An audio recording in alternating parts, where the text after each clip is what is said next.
Welcome to Quiet Scare, where horror doesn't scream, it whispers. Real documented experiences, selected with care, and adapted for quiet, sleep-friendly listening. Truth stays firm. The mood deepens. Please like and subscribe, and tap the bell for new episodes. No more than 3 ads in the first 15 minutes, then uninterrupted playback. Literary horror shaped from authentic accounts for sophisticated listeners. Sleep well and dream dark.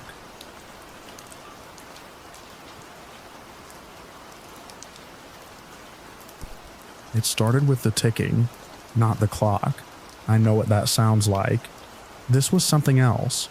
A faint, inconsistent tick, like a fingernail tapping lightly against glass, coming from somewhere inside the wall behind the couch. I paused the movie I'd been watching and turned my head, holding my breath. Silence. I sat there a minute longer, then let the air out of my lungs and hit play again. Probably the pipes, or maybe the radiator cooling down. I didn't know what noises old houses made. We hadn't lived here long enough, but I didn't make it 20 minutes before I heard it again. Tap, tap, tap. It was closer this time. Not louder, closer. I turned off the TV and sat perfectly still. The kind of stillness that feels like hiding. My skin started to tighten across my arms. The couch felt suddenly too big, like the room was growing away from me while I stayed fixed in place. Stop it, I muttered, not to the noise, but to myself. I was alone. That was all. Alone in a strange house on a storm gray evening with too many unfamiliar corners, and not enough lamps. I checked the time. 7:42 p.m. Not even dark yet. I stood up, mostly to prove that I could, and started switching on every light I could find. Hallway, kitchen, bedroom, bathroom, even the tiny one above the stove. The place looked a little ridiculous, glowing like that, but the shadows retreated. I made myself some toast. Something about the sound of the toaster humming felt grounding. The small pop when it finished made me jump. That's when the doorknob turned. It was subtle, a slow, almost testing twist. I froze mid-step, toast in hand, and stared at the front door. The deadbolt was still locked. The chain was on. I could see both, but the knob was definitely moving. Left, then right, then a soft rattle, like someone trying it again with more pressure. I backed into the kitchen. Toast dropped on the floor. My heart was hammering. Not just fear, pure survival alarm. That deep chest-tightening dread that grabs you by the spine. I didn't think. I ran to the hallway and locked myself in the bathroom, phone clutched in both hands. I called her. She answered on the third ring. Her voice was light, distracted. "Mom," I whispered. "Someone's at the door. I think they tried to get in." There was a pause. Not long. Just enough to feel like she was deciding something. "Oh, sweetheart," she said, almost amused. "You probably just imagined it. Are you sure the wind didn't shake it? This house creaks all the time." I didn't argue. I just asked her to come home. I don't remember how I sounded. Desperate. Probably. I was crying by then, shaking so hard the phone kept slipping. She said okay. She was leaving work. Told me to breathe. That I was safe. That the door was locked. I stayed in that bathroom with my back against the tub, and my eyes locked on the doorknob. She got home 27 minutes later. I counted. The second she opened the front door, I felt it. Something wrong. Not with her. With how easily she came in. No key scraping the lock. No rattle of the chain being removed. Just the door opening. Like it had never been locked at all.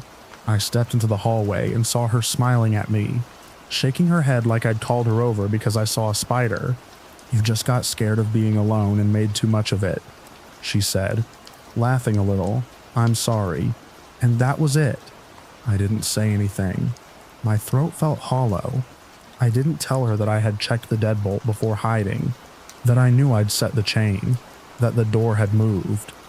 Instead, I just stood there, trying to shrink the shaking in my arms down to something invisible. She made tea. I sat at the kitchen table like a guest in my own body. The worst part was how quickly doubt settled in. Maybe I had imagined it. Maybe I'd panicked over nothing. My brain kept circling back to the moment before I called her. The silence, the flickering shadows, the creaking sounds in the walls. All of it blurred now by how calm she was, how normal everything looked in the light. I followed her from room to room for the rest of the night. I didn't want to be alone again. She didn't bring it up again. Just told me to get some sleep. I lay on the couch, facing the front door. The chain was on again. The deadbolt too. I checked them myself this time. 3 times. I still didn't sleep. Every few minutes I swore I heard a soft sound like breath against wood. Not loud, just barely enough to reach the edge of hearing. The next morning everything looked fine. She made breakfast. I picked at mine. I didn't ask her how she got in so easily the night before. I didn't want to hear the answer. She left for work at 9. By 9:20 the ticking came back. This time it wasn't in the wall. It was under the floor. I stood still in the middle of the living room, afraid to even shift my weight. The sound was soft but rhythmic, like footsteps. But wrong. Too light. Too deliberate. Like someone pacing slowly with one bare foot and one heel. I backed up until I hit the hallway wall, never taking my eyes off the floor. Then the power went out. A snap, sharp and final, and everything went dark. The refrigerator stopped humming. The light bulbs popped quietly into silence. Even the sound of the street outside seemed to hush. I couldn't move. I called her again. She didn't pick up. I left the house barefoot, keys in my pocket, ran 3 blocks to the gas station and waited there until she called me back 20 minutes later. When she arrived, she was annoyed, not angry, just tired. She looked around the house, flipped the breaker which hadn't tripped, and checked the floor. "There's nothing down there," she said, crouching by the vent. "Maybe a mouse or an echo." She offered to stay home that day. I said yes. She acted like it was kindness, but it felt like pity. That night, I asked if I could sleep in her room. She gave me a weird look, but said okay. I didn't sleep again. I lay awake listening to her breathing and watching the hallway through the half-open door. At 3:17 a.m., I heard the living room couch creak. Not once, twice, like someone sitting down, then leaning back. I squeezed my eyes shut. The next morning, she teased me gently, said I must be watching too many horror movies, said this house was safe. I believed her for 2 days. Then she had to go on a work trip, just overnight. I begged her not to go. She smiled and told me I was too old to be this scared of nothing. When she left, I locked every door and window. I pushed the kitchen table against the front door. I turned on every light. I stayed in the bathroom with my phone charged and a flashlight in my lap. Nothing happened. Until just after midnight. The lights flickered. One by one, they dimmed, then blinked out. Not all at once, sequentially, like someone was walking through the house, flipping invisible switches. The ticking came back. This time, it was in the ceiling. I called her again. I don't remember what I said. Just sobbing, pleading. I think I told her I was sorry. I just wanted her to come back. She got home at 1:32 a.m. I didn't hear her unlock the door. She didn't mention the power being out. Didn't ask why the table was pushed against the entry. She walked in smiling and said, "It's okay, honey. You just scared yourself again." I wanted to scream. To ask why the locks never made a sound when she came in. Why she never seemed surprised by anything. That I couldn't, because maybe she was right. Maybe I really was losing it. That's what I told myself as she hugged me and led me to the couch. And told me I should try to sleep, that I'd feel better in the morning. But I didn't sleep. Not just because of fear. Because the couch was warm when I sat down. Warm like someone had just been there a moment before. Warm like a body had been lying there.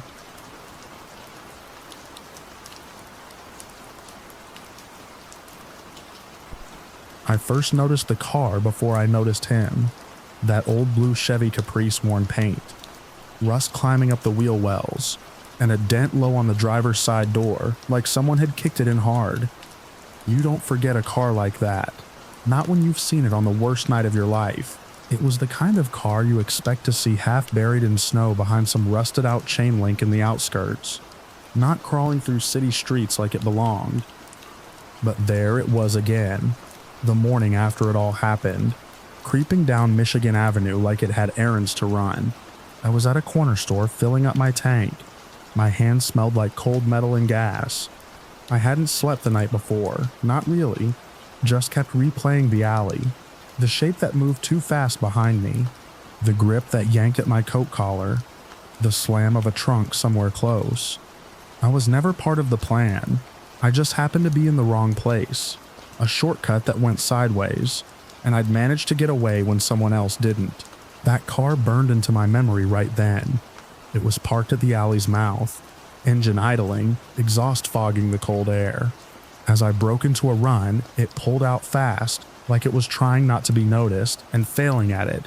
So seeing it again in broad daylight was like a needle to the chest. It confirmed something I'd been trying to doubt, that I hadn't made it worse than it was in my head, that it wasn't just adrenaline and fear painting ghosts onto metal. He didn't even change the plates. I didn't call it in.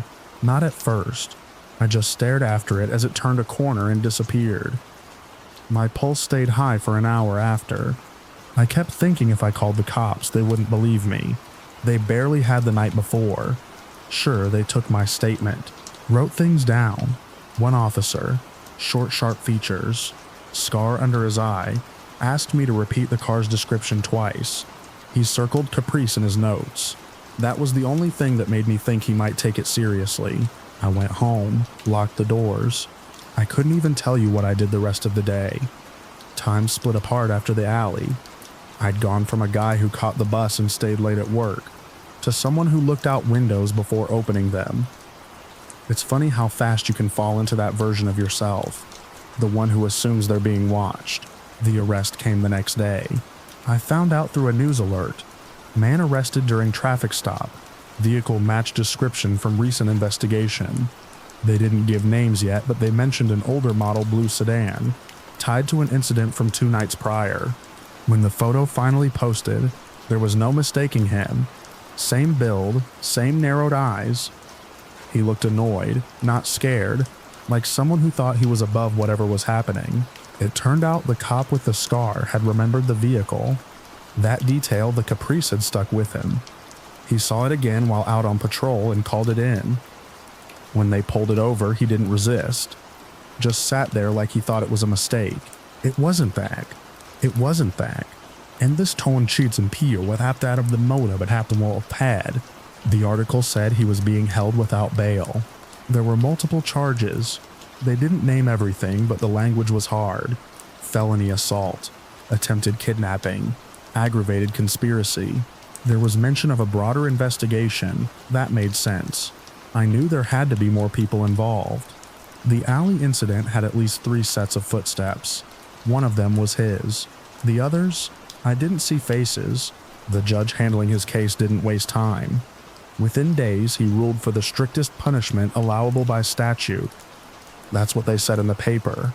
The kind of sentence that makes a statement. I thought maybe that would settle it, that the hard part was over. Then the second man died. It happened almost exactly a week later. No build-up, no trial, just a headline, man dead after altercation in Broadmoor District. That's a rough part of town, known for closed shops and cracked pavement. If you're going to get into trouble in this city, Broadmoor is where you go. They said it started as a fight. Witnesses claimed it looked like something personal, not random. No one pulled a weapon. But the blows came fast, and the guy didn't get up. He was dead before medics arrived.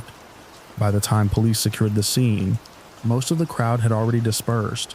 No arrests, no suspects. The name didn't make it into the article at first, but the photo that circulated afterward told the rest. It was him. The one who'd put everything in motion. The one the guy in the Caprice had answered to. I remembered his face too. The alley had been quiet until he showed up. The other 2 kept looking toward him like they needed approval. He'd stood just outside the reach of the one flickering light, a silhouette with a phone in hand. He didn't help. He didn't move. He just watched. Now he was gone. Just like that. Some people online said it was revenge, street retribution. Others thought maybe it was fallout from something unrelated, another piece of whatever larger thing they'd been involved in. I kept reading comments for hours, trying to figure out if anyone else had been there, if any other witnesses were quietly reading like I was. It didn't feel like justice. Not exactly. It felt like something being erased before it could speak. But then again, I didn't want to speak either. I didn't give interviews, didn't show up at court. I let my statement stand. It was enough to get one of them locked up. Maybe more in time. The city didn't change after all that.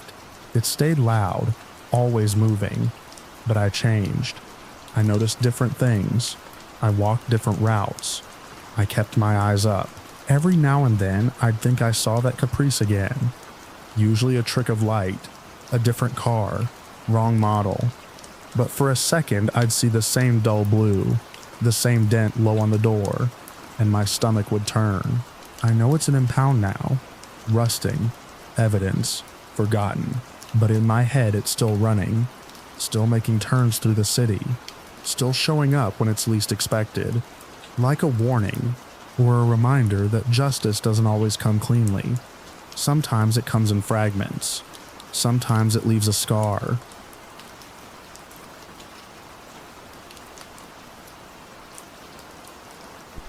I stepped out onto the deck just past 10. The house behind me was still, the kind of quiet that settles deep when no one else is home. My wife was visiting her sister in Vermont for the week, and I'd taken the time to catch up on some yard work, enjoy the stillness, and pretend I didn't mind being alone. I didn't hear the voice at first. Not clearly, just something faint between the sound of distant crickets and the soft ticking of the wind chimes under the eaves. I paused, my hand on the railing, straining to listen. For a second it sounded like it might have been a coyote yipping, or maybe one of the neighbor's kids still outside, though that would have been strange for a school night. Then I heard it again. Clearer, not a scream, not a cry, just a voice, neutral and flat, saying 2 words, "Help me." It was so faint I almost wondered if I'd imagined it. I turned and scanned the tree line at the edge of the yard. Beyond the neatly trimmed grass, the forest dropped off quick. No fences, just a sloping line of trees and underbrush that went on for acres, crisscrossed with old deer trails, and the occasional hunter's blind from back when the land had belonged to someone else. I stepped down into the yard, flashlight in hand. The beam cut a cone through the dark, scattering across low branches and the white eyes of lawn ornaments. I didn't think twice before calling out, "Hello?" It wasn't fear. Not then. It was instinct. If someone was out there lost, hurt, a kid sneaking around, I figured I could help. I didn't raise my voice too much, just enough to be heard. That's when it replied, right in front of you. No accent, no emotion. The words landed in my ears like a statement of fact, not a plea. I jerked the flashlight beam toward the sound, and for one long second I expected to see someone standing just past the tall grass at the edge of the trees. But there was nothing. No movement, no figure, just the unbroken brush and the sagging darkness beyond. I didn't speak, my mouth was dry, and I realized then that I was holding my breath. I scanned the area again, slower this time, moving the light from left to right. "Are you alone?" I asked. Nothing. No reply. No sound. The woods went back to being woods. I felt something shift. I can't explain it except to say the yard no longer felt like my yard. It was the same grass I'd mowed that afternoon, the same trees I'd seen 1,000 times, but now it was like I'd stepped into a replica. Something pretending to be familiar but built just slightly wrong. I didn't want to turn around. The idea of showing my back to the forest, of not watching, made something tighten in my spine. So I stepped back the way I'd come. Slowly, controlled, heel first, then toe, keeping the flashlight steady in front of me. The porch was farther than I remembered. My legs were stiff, and my chest felt tight like I'd just run a flight of stairs. Another step, and another. I didn't blink. I didn't dare. When I reached the bottom of the deck stairs, I grabbed the railing and let out a breath. Still nothing behind me. just trees and shadow. I climbed back up to the porch. I kept the flashlight pointed toward the woods, even though I couldn't see anything but leaves and branches. I waited, listening. The voice didn't return. I went inside, locked the door behind me, and stood in the kitchen for a while, trying to make sense of what had just happened. I kept telling myself it had to be a prank, a speaker hidden in the trees, a neighbor messing around with a ventriloquist app on their phone. Something, anything, but it didn't feel like a prank. I didn't sleep well that night, kept waking up thinking I'd heard footsteps on the deck. I even went downstairs at one point and peered through the blinds. The motion sensor light hadn't come on, and nothing moved beyond the railing.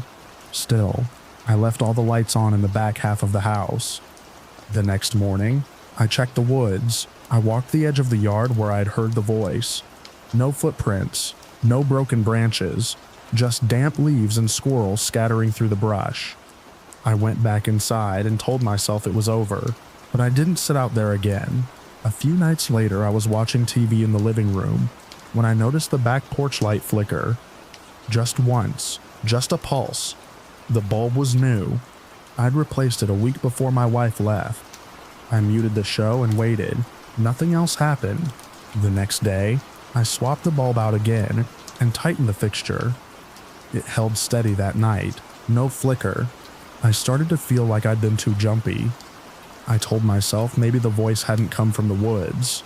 Maybe it was a trick of the wind, a radio in the distance, a sleep-deprived mind filling in gaps.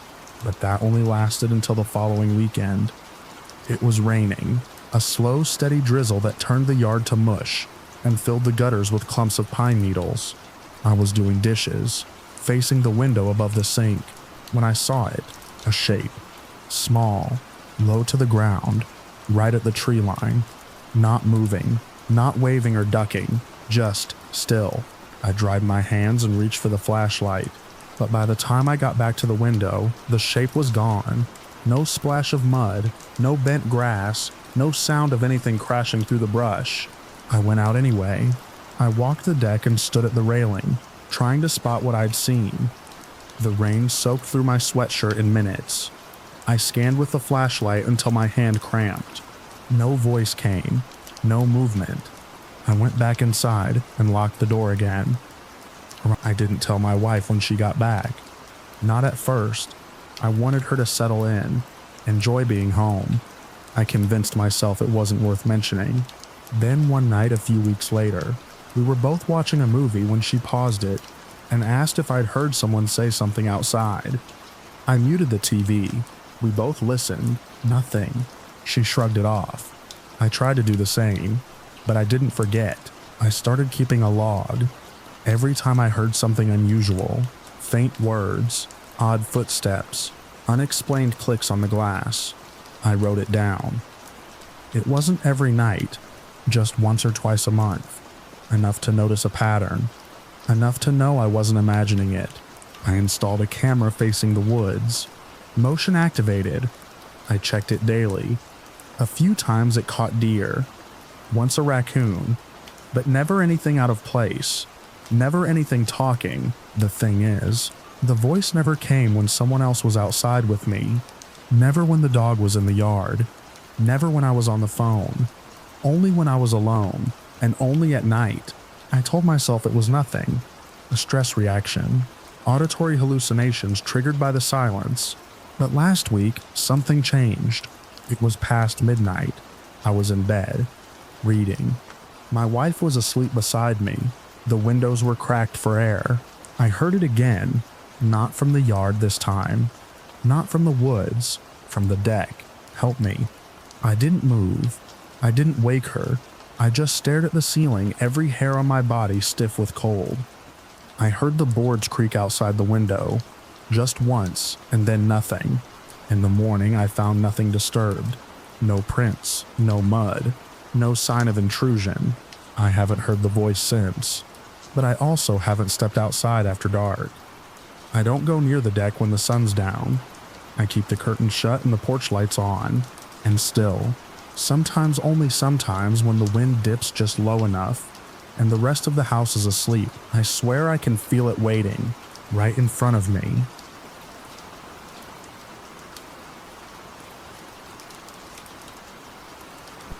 I was halfway through the ordinary comfort of my evening, the kind that settles without effort, when I turned on the television and let the room accept the glow. The house had its familiar smells and sounds: clean laundry cooling on the back of a chair, the low hum from the refrigerator, a neighbor's garage door closing somewhere down the block. I remember standing there for a second longer than necessary, remote in my hand, feeling that soft relief that comes when the day finally loosens its grip. I had changed into a loose shirt and worn-in jeans as soon as I got home. The blue fabric faded enough that I didn't think about it anymore. The couch took my weight like it always did, the cushion dipping in the same place, the armrest cool against my skin. Outside, the evening had settled into that quiet balance between light and dark, where the sky isn't finished deciding. The windows reflected the TV more than they showed the yard, turning the glass into shallow mirrors. The program itself didn't matter. Some rerun I'd seen before, voices rising and falling without my attention. I was scrolling on my phone, answering a message I had put off earlier, when the phone rang. Not a buzz or a chime, but the old plain ring I'd never bothered to change. The sound cut cleanly through the room. I almost let it go to voicemail. I wasn't expecting anyone, and the number on the screen wasn't saved. Still, there was nothing about it that set off an alarm. Local area code. No warnings. I answered out of habit, pressing the phone to my ear while keeping my eyes on the television. The voice on the other end was familiar in a way that felt immediate and safe. Not because I recognized it as someone specific, but because it fit. Calm, even. The tone people use when they're checking in, not intruding. The caller asked how my day had been, and I answered honestly, mentioning work, traffic, the small irritations that didn't matter anymore. I paced a little as I talked, the way I always do on the phone, tracing the edge of the rug with my foot. The conversation followed the easy grooves of routine. Weather, dinner, whether I had plans later. Nothing pressed, nothing rushed. I remember thinking it was strange that I couldn't quite place who it was, but not strange enough to question it. Voices carry memory without names sometimes, and this one felt like it belonged somewhere in my life. I leaned against the counter near the kitchen, the cool surface grounding. The TV laughed on cue in the other room. When the caller commented that I sounded relaxed, I agreed, saying something about finally being home. That was when the voice shifted, not in volume or emotion, but in direction. They mentioned liking what I was wearing. It came out casually, the way someone might compliment a tie they'd seen earlier. Then they added a question about the color blue, asking if it was a favorite of mine. I laughed, because the comment felt oddly specific but still harmless. I looked down at myself without thinking, registering the blue of the shirt against my skin.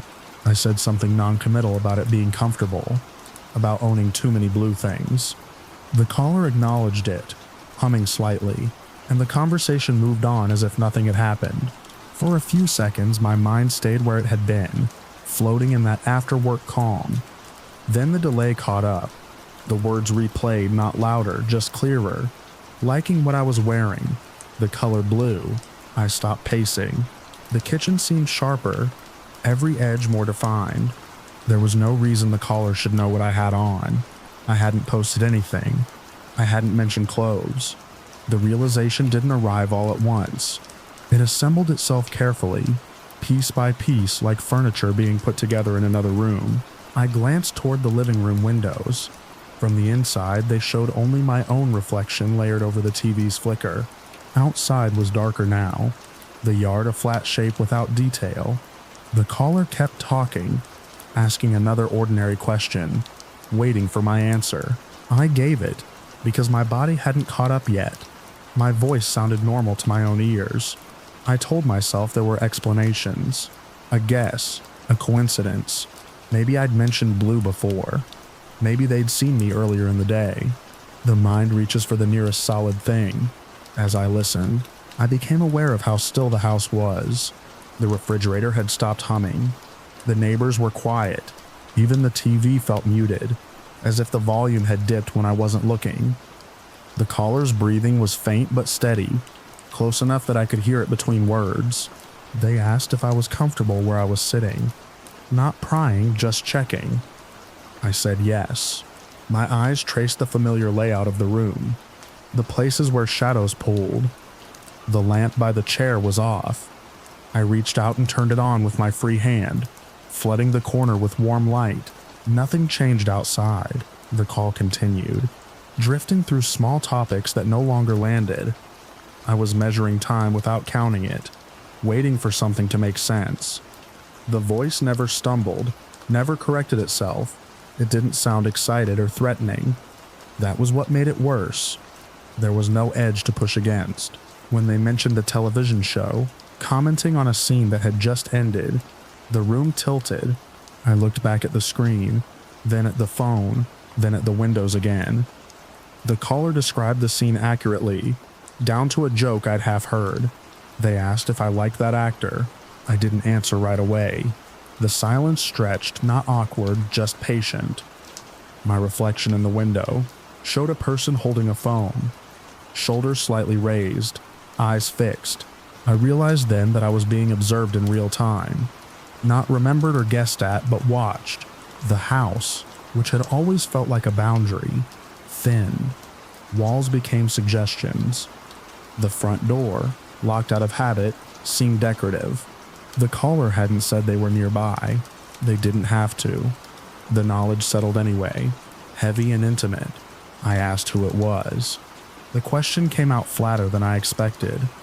The voice responded with a gentle deflection, something about not wanting to spoil the evening. They asked me to stay relaxed, said they enjoyed talking to me like this. My grip on the phone tightened until my fingers ached.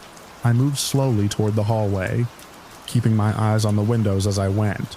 Each step felt too loud, my footfalls amplified by a tension I couldn't see.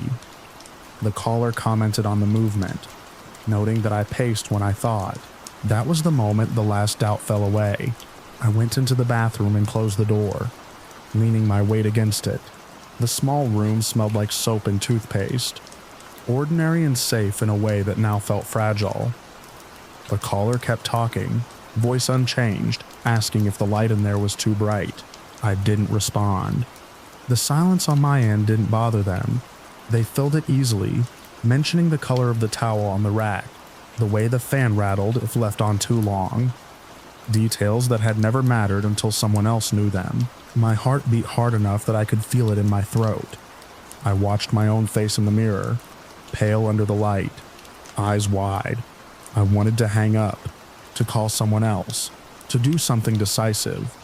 But the phone felt like the only thread connecting me to the situation, thin and terrible. The caller finally paused, as if waiting for permission to continue.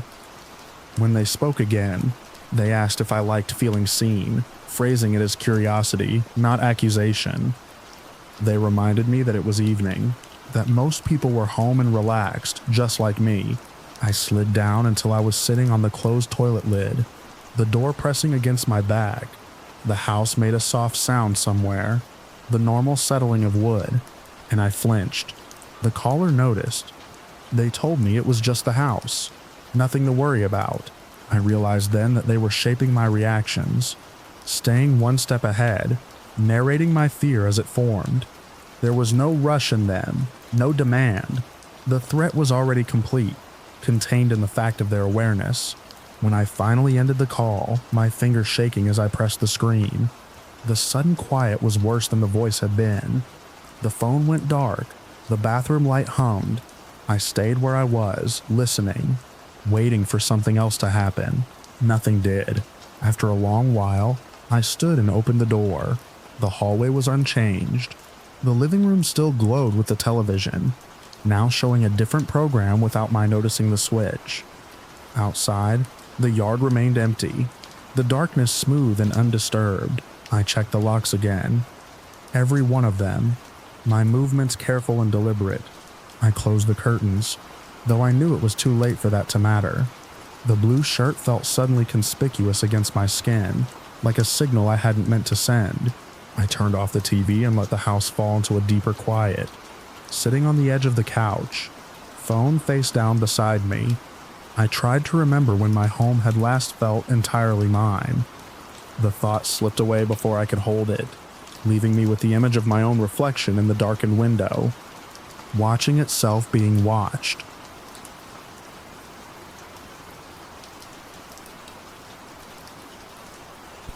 I finished my routine the way I always did, without thinking about it. The kind of automatic sequence you could perform half asleep. I rinsed my mug and set it upside down in the rack. I checked the back door, palm flat against the deadbolt until I felt it hold. I walked through the house, turning off lights, room by room, watching each familiar rectangle of brightness collapse into darkness. When I finally climbed into bed, the house felt sealed and quiet, the way it should at the end of an ordinary night. I remember glancing at my phone before setting it face down on the nightstand. Just past midnight. I didn't set an alarm because it was my day off. I lay on my back, listening to the soft mechanical hum of the refrigerator through the floor, and let my eyes close. I don't know what woke me. There was no crash, no bang, nothing dramatic enough to stick in my memory. One moment I was asleep and the next I was staring into the dark, my heart already beating faster than it had any right to. The red digits of the clock glowed faintly on the dresser across the room. 1 a.m. Exactly. I remember thinking how clean the numbers looked, how deliberate, as if they had been placed there on purpose. At first I lay still, trying to decide whether I had dreamed myself awake. The house made its usual nighttime noises, pipes ticking, the distant rush of a car passing somewhere on the main road. Nothing out of place. Then I heard Anna's voice. It came from downstairs, clear enough that my body reacted before my mind could catch up. I sat halfway up in bed, sheets sliding down to my waist, my breath caught somewhere between inhale and exhale. She said my name the way she always did, with that slight upward lilt at the end, like she was asking a question she already knew the answer to. "Hey," the voice said. "Are you awake?" The sound was unmistakable. Same cadence, same tone, same soft rav she got when she was tired. I could picture her saying it, standing at the bottom of the stairs, one hand on the banister, looking up into the dark. Anna wasn't supposed to be in my house. She was a friend, close enough that her voice lived comfortably in my head, but she didn't live with me. She had left hours earlier, after dinner and a movie, waving from her car as she pulled away. I had watched her taillights disappear at the end of the street. I had locked the door behind her. I knew all of that in the same instant that the voice spoke again. "Did you fall asleep already?" My first thought was that something had happened, that she'd forgotten something, or her car hadn't started, or she needed help. The concern rose automatically, pushing aside the unease. I swung my legs over the side of the bed and stood up. The floor was cold under my feet. I took a step toward the door, then stopped, listening. The voice was inside the house. There was no muffling, no echo, no distortion you'd expect from someone calling through a closed door or an open window. It sounded like it was coming from the living room, maybe the base of the stairs, the way voices carried upward in that space. "Anna?" I called back, my own voice sounding thin and wrong in the dark. There was a pause, just long enough to feel intentional. "Yeah," the voice answered. "It's me." I stood there, hand resting on the doorframe, every sense sharpening at once. The air felt heavier, as if the house had sealed itself more tightly around me. I tried to remember if I'd checked the front door. I knew I had. I always did. I could see myself doing it, hand on the knob, thumb testing the lock. "Why are you here?" I asked. Another pause. I could almost hear the hesitation in it, the way Anna would hesitate when she was choosing her words. "I needed to talk to you," the voice said. I didn't want to wait. I took a step back into the bedroom and reached for my phone. The screen lit my hand in a slice of the wall. I checked the time again. 1 a.m.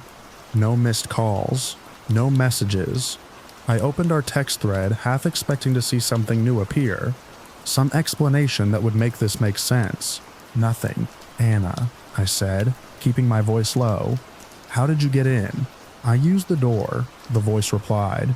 That should have been reassuring. It wasn't. The way it was said felt off. too flat, like an answer given because it was the obvious one. I walked to the top of the stairs. The hallway light was still off, leaving the stairwell a black vertical shaft. I leaned forward slightly, peering down, trying to see movement, a shadow, anything. The darkness stared back. "Can you turn on a light?" I asked. The house remained dark. "I don't want to wake anyone," the voice said. "There's no one else here," I replied. Silence. I waited, counting nothing, just standing there with my phone clenched in my hand, thumb hovering over the screen. I considered calling her, the real her, just to hear the ring, to confirm she wasn't standing downstairs in the dark. The thought of her phone lighting up somewhere in my house made my stomach tighten. "Please," the voice said. It sounded closer now.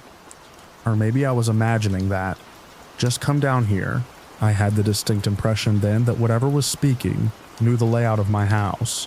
It knew where the stairs were, how sound traveled, how far it needed to be heard clearly. It knew my name. I took a step back from the stairs. "Stay where you are," I said, though I wasn't sure who I was talking to anymore. There was a soft sound, like a foot shifting on carpet. I felt it more than I heard it, a subtle change in the way the air seemed to move. The voice spoke again, and this time it dropped the pretense of casual conversation. "Why are you acting like this?" I didn't answer. My phone vibrated in my hand. The suddenness of it made me flinch hard enough that I almost dropped it. I looked down at the screen. Anna was calling me. I stared at her name as if it might rearrange itself into something else. The phone buzzed again insistently. I swiped to answer and brought it to my ear. "Hello?" I whispered. "Hey," Anna said. Her voice came through the phone, tinny and distant, layered on top of the exact same voice still present in my house. "Did I wake you?" The words overlapped in my head. The voice downstairs repeated them, perfectly synchronized like an echo without a source. "Yes," I said into the phone. "Where are you?" There was a brief laugh on the other end. "At home." "Why?" My gaze snapped back to the stairwell. The darkness felt deeper now, as if it were actively resisting the light from my phone. "There's someone here," I said. "They sound like you." "What?" she asked. The humor drained from her voice immediately. "I woke up and heard you talking." I continued. "Downstairs. I thought it was you." "That's not possible," she said. "I left hours ago. I'm in bed." The voice downstairs spoke again, and this time it said her name. "Anna," it called, using the same tone she used when she was trying to get someone's attention without sounding annoyed. The sound of it made my skin crawl. I pressed the phone harder against my ear, as if I could block out the other voice by sheer force. "Can you hear that?" I asked. "Hear what?" she said. The voice downstairs fell silent. I realized then that it was responding to me, not to her. Whatever it was aware of the difference. "I'm calling the police," Anna said.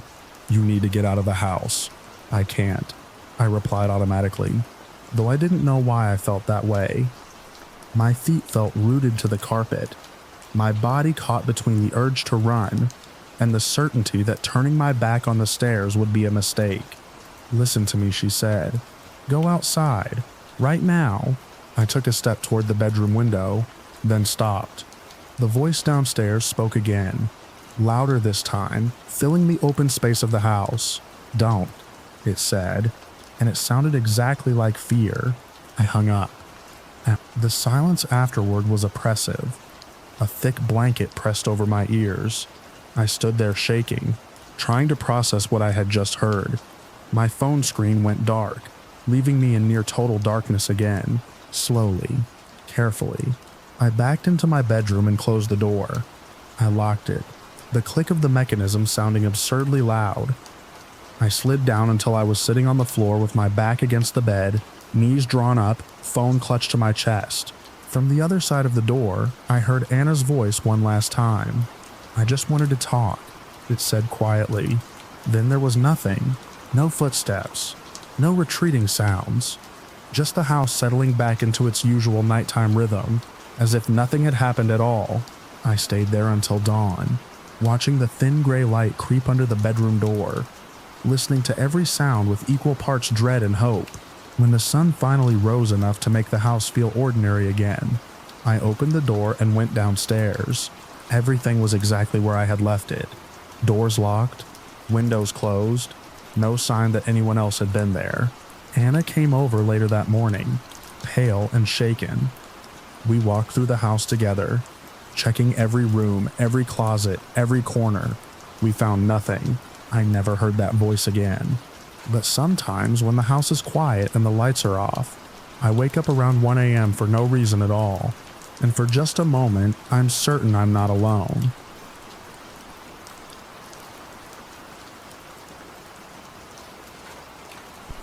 I remember checking the clock because the red digits felt too loud in the dark. It was just after 5 in the morning, that thin hour where the night hasn't quite let go, that the day isn't brave enough to arrive. I was standing barefoot on the cold tile of my kitchen, phone in my hand, listening to my own breathing because the house had gone quiet again. The quiet felt staged, like something holding its breath. A few minutes earlier, I had been woken by the sound of movement that didn't belong to me. It wasn't dramatic. No crash, no shattering glass. It was the small, deliberate noise of a human body trying not to be heard. A foot brushing against the side of the couch. The soft tick of the hallway floorboard that always complained when weight shifted just right. Those sounds had been part of my life for years, tied to my own routines. Hearing them without moving myself had snapped me awake in a way no alarm ever had. I stayed in bed at first, heart working overtime, trying to convince myself it was nothing. Houses make noises. Old pipes settle. Air moves. I told myself all of that while staring at the dark shape of my bedroom door, half open the way I always left it. Then I heard it again. A pause. Another careful step.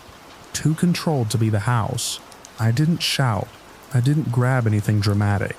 I slid my phone off the nightstand and locked myself in the bedroom bathroom, easing the door shut until the latch caught.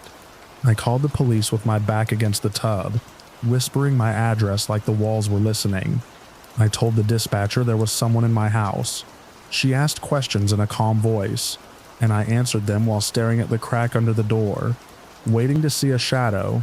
By the time I heard the sirens, distant at first and then closer, the sounds inside the house had stopped. That was almost worse.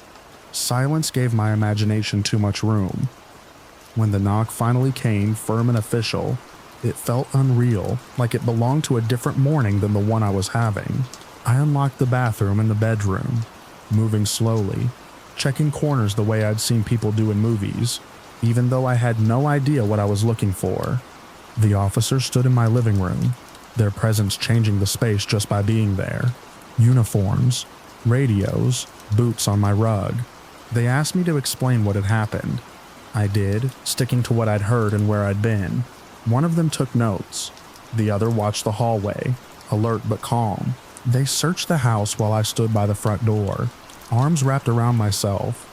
They opened closets, checked behind the shower curtain, looked under the bed. They stepped out into the backyard and scanned the fence line. Everything looked the way it always did. Doors locked, windows intact, no sign of forced entry, no sign of anyone at all. They told me the person was gone, that if someone had been there, they must have left before the patrol arrived. One of them suggested it could have been a misunderstanding, or someone passing through the yard who brushed the house. He said it gently, like he didn't quite believe it himself. The other officer reminded me to call again if anything else happened. They didn't make an arrest because there was no one to arrest. They didn't have answers because there wasn't evidence to hold on to. Eventually they left, their car lights washing over my living room one last time, before disappearing down the street. The house felt different after that. Not violated exactly, but altered, like a room after an argument, where the furniture is the same but the air remembers. I tried to sleep. I really did.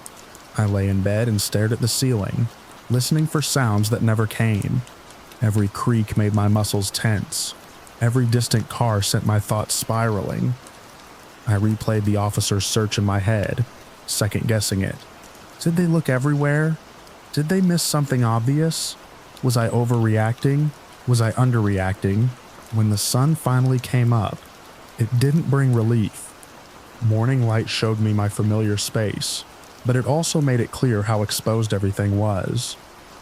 Windows that had never bothered me before suddenly felt like openings. Doors felt thin. I moved through the house with purpose, checking locks again, peering out curtains. I told myself I was being thorough.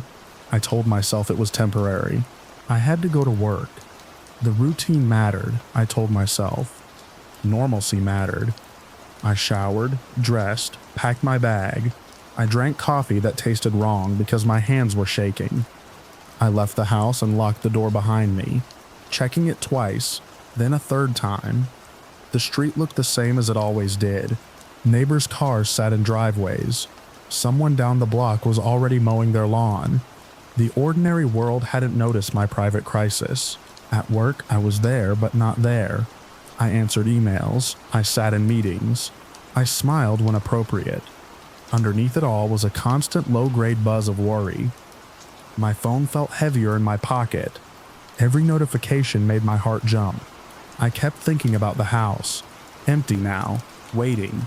I imagined someone slipping back in, unobserved, while I sat under fluorescent lights pretending to focus. When my shift ended, the worry sharpened instead of easing. Driving home, I slowed as I turned onto my street, scanning for anything out of place. A car I didn't recognize, a door left open, a light on that shouldn't be. My house looked normal from the outside. No broken windows, no obvious signs of trouble. That should have helped. It didn't. I stood in my driveway longer than necessary, keys in my hand, listening. I didn't hear anything. The silence pressed in again, familiar and unwelcome.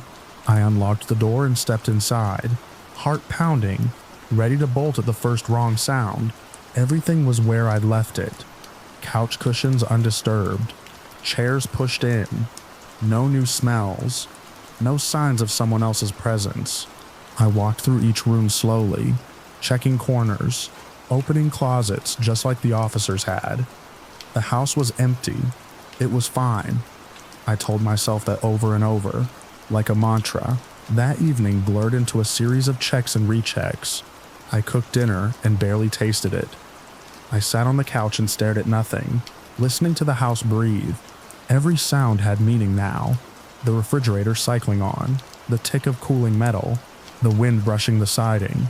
My mind cataloged each noise, waited, decided whether it was safe.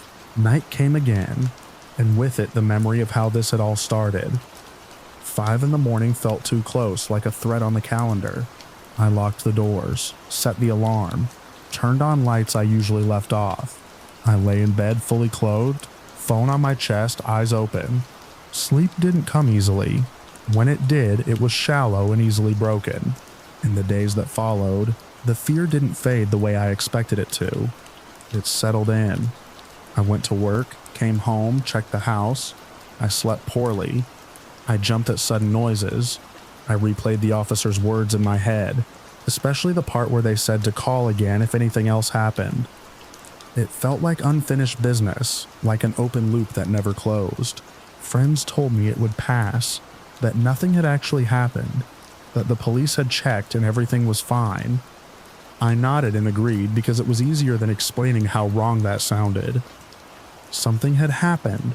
Someone had been there, or at least I believed they had.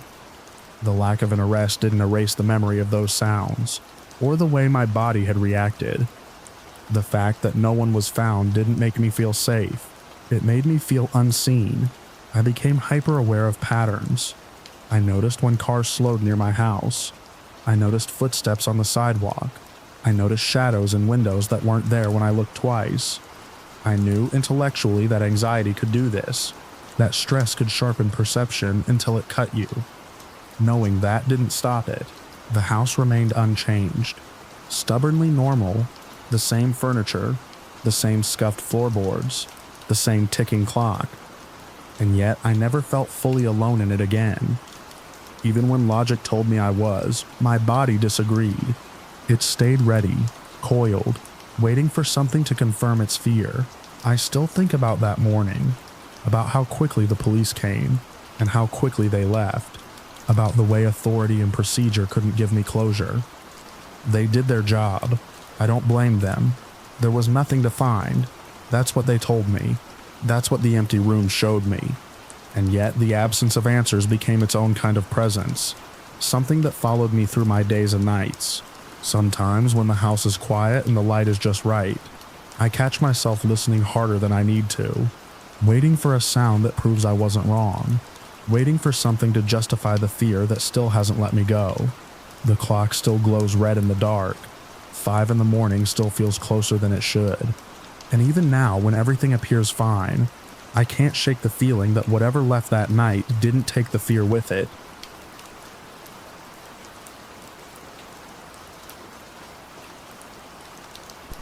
I check the house the way you do when something has already taught you not to trust quiet. Every drawer, every cabinet, the back closet where I keep winter coats, even in summer. Nothing was missing. The laptop was where I'd left it. The envelope with documents still tucked behind the filing tray. The old watch from my grandfather still in its dish by the sink. I locked the doors, slid the deadbolt until it seated with a dull certainty, and made a slow loop through the rooms again, touching light switches, listening to the house settle. That earlier scare had left me alert in a way coffee never could, and I carried that alertness with me as I turned off the last light and headed for bed. Sleep didn't come. I lay on my back and watched the fan carve the dark into rotating slices, its motor humming at a steady pitch that usually smooths my thoughts. The room was the familiar rectangle of ceiling, door frame, and shadowed dresser. I told myself the house had been checked, the locks were set, nothing had been taken. I told myself the earlier event was over, a closed chapter. The fan kept turning. It was a blessing that I couldn't sleep. I didn't know that yet. I just knew that my eyes stayed open, that my body refused a small surrender of rest. When the noise came, I was already awake enough to hear it. At first, it was nothing I could point to. A soft interruption in the fan's steady wash, like a finger dragged lightly across fabric. I held my breath and waited for it to repeat. The fan continued, constant. The interruption did not. I exhaled and shifted, telling myself it was the house cooling, a pipe contracting, the ordinary vocabulary of an old place. Then it came again, closer to shape this time. A faint scrape that suggested contact rather than settling. I sat up, the sheets whispering. The fan was still on, still masking so much of the house, but now there was something threading through it. A second pattern that didn't belong. I swung my legs over the side of the bed and stood. The floor was cold. I paused, listening, letting my breathing slow so I could hear better. The noise had stopped. That was almost worse. Silence after sound sharpens you. It makes every corner feel like a held breath. I crossed the room and opened the door. The hallway was dark except for a sliver of light from the bathroom nightlight. I stood there, hand on the frame, and listened. The fan hummed behind me. Somewhere ahead, the house held its shape. I moved down the hall and checked the front door. The deadbolt was still thrown. The knob didn't give when I tested it. The window beside the door was latched. I checked the back door. Same. The kitchen windows were closed, the small one over the sink locked. I walked the perimeter with a care that bordered on ritual, fingers brushing frames, eyes adjusting to shadow. Everything was as I had left it. Back in the bedroom, I sat on the edge of the bed and waited. The fan continued its steady work. My inability to sleep stretched on, and with it my attention sharpened further. That earlier encounter, the reason I'd checked for missing valuables, had tuned me to the house's smaller sounds. I had learned the difference between the refrigerator cycling and a footstep, between wind against siding and something moving inside. That vigilance was now a lens I couldn't put down. The noise returned, low and tentative. It came from above me. I tilted my head and listened. The ceiling fan spun inches below the ceiling, its blades slicing air. Above that, beyond the drywall, something made a sound like fabric dragged over wood. It wasn't loud. It didn't announce itself. It was the kind of sound you'd miss if you were asleep, if the fan were doing its job. I was awake, and the fan's constancy made the interruption stand out. I stepped back into the hallway and looked up, as if my gaze could pierce the ceiling. The house is a simple 2-story. The bedrooms upstairs. The attic above them accessed by a pull-down ladder in the hall. The sound wasn't the ladder. It wasn't the thud of an animal. It was too slow for that, too deliberate. I stood there longer than I should have, counting nothing, just listening. The sound stopped. The fan hummed. My own ears rang with the absence. I went to the hall closet and opened it, easing the door so it wouldn't click. The ladder was still flush with the ceiling. The pull cord hung straight, undisturbed. I reached up and touched the cord. It was still cool. I let it go. Back in my room, I turned the fan off. The sudden quiet pressed against my ears. I waited for the house to speak in its normal ways. The refrigerator kicked on downstairs. A car passed outside. Nothing from above. I turned the fan back on. Almost immediately the sound returned. Faint but present, threading through the hum. It was not synchronized with the fan. It didn't rise and fall with the blades. It existed alongside it, an independent rhythm. My heart started to pick up speed, but my movements stayed careful. I had learned earlier that night that panic wastes time. I grabbed my phone and used its light to scan the ceiling. No marks, no movement, just paint and shadow. The sound continued, then shifted, traveling from above the bed toward the hallway. I followed it. Each step I took seemed to invite it to pause. I stopped. It resumed. The attic space above the hallway runs the length of the house. A long, low cavity filled with insulation and whatever has been stored and forgotten. The sound now came from directly overhead, a soft pressure against the idea of empty space. I stood under the attic access and listened. The fan in my room continued to hum, a distant reassurance. The noise above me resolved into something like a hand sliding along a beam. I knew that was an image my mind supplied. I knew it could be something else. Insulation shifting, a squirrel, a rat, but those explanations didn't fit the pace. Animals move in bursts. This was steady. I considered pulling the ladder down. The thought brought with it a cold awareness of what that would mean. Breaking the plane between me and whatever occupied the space above. I did not do it. Vigilance doesn't require bravado. It requires attention. The sound moved again, away from the hall and toward the far end of the house. I tracked it, stopping when it stopped, starting when it started. It never rushed. It never acknowledged me. It simply continued, as if following a path it had walked before. Downstairs, the house was dark and still. I stood at the bottom of the stairs and listened up. The sound was muffled now, filtered through distance and structure. I leaned against the banister and waited. The fan upstairs hummed faintly. A mechanical heartbeat. Time stretched. The noise faded until I wasn't sure if it had stopped, or if my ears had adjusted. I waited longer, because certainty matters. When I finally moved, it was with the deliberate care of someone who knows that suddenness can change a situation. I checked the locks again. I checked the windows again. Nothing had changed. The earlier event, the reason for my vigilance, remained contained to memory. No valuables were missing. No doors were open. The house was secure. I went back upstairs and sat on the bed. The fan continued its steady work. I did not lie down. I kept my feet on the floor, my back straight. The noise did not return immediately. I let myself breathe. When it did come back, it was closer to my room, above the far wall near the closet. A faint pressure sound like weight shifting. I held still. The fan's hum made it harder to pinpoint, but my ears had learned its shape now. It was not random. It followed the architecture of the house. I thought about the blessing of being awake. If I had slept, I would have missed this entirely. The noise would have threaded through my dreams, or gone unnoticed, and I would have woken with a vague sense of unease and no memory of cause. Being awake gave me context, a timeline. It also gave me no relief. The sound paused directly above me. I felt it more than heard it. A subtle change in pressure that made the room feel smaller. I stood slowly, the bed creaking in protest. The noise did not react. It held. I took a step toward the door.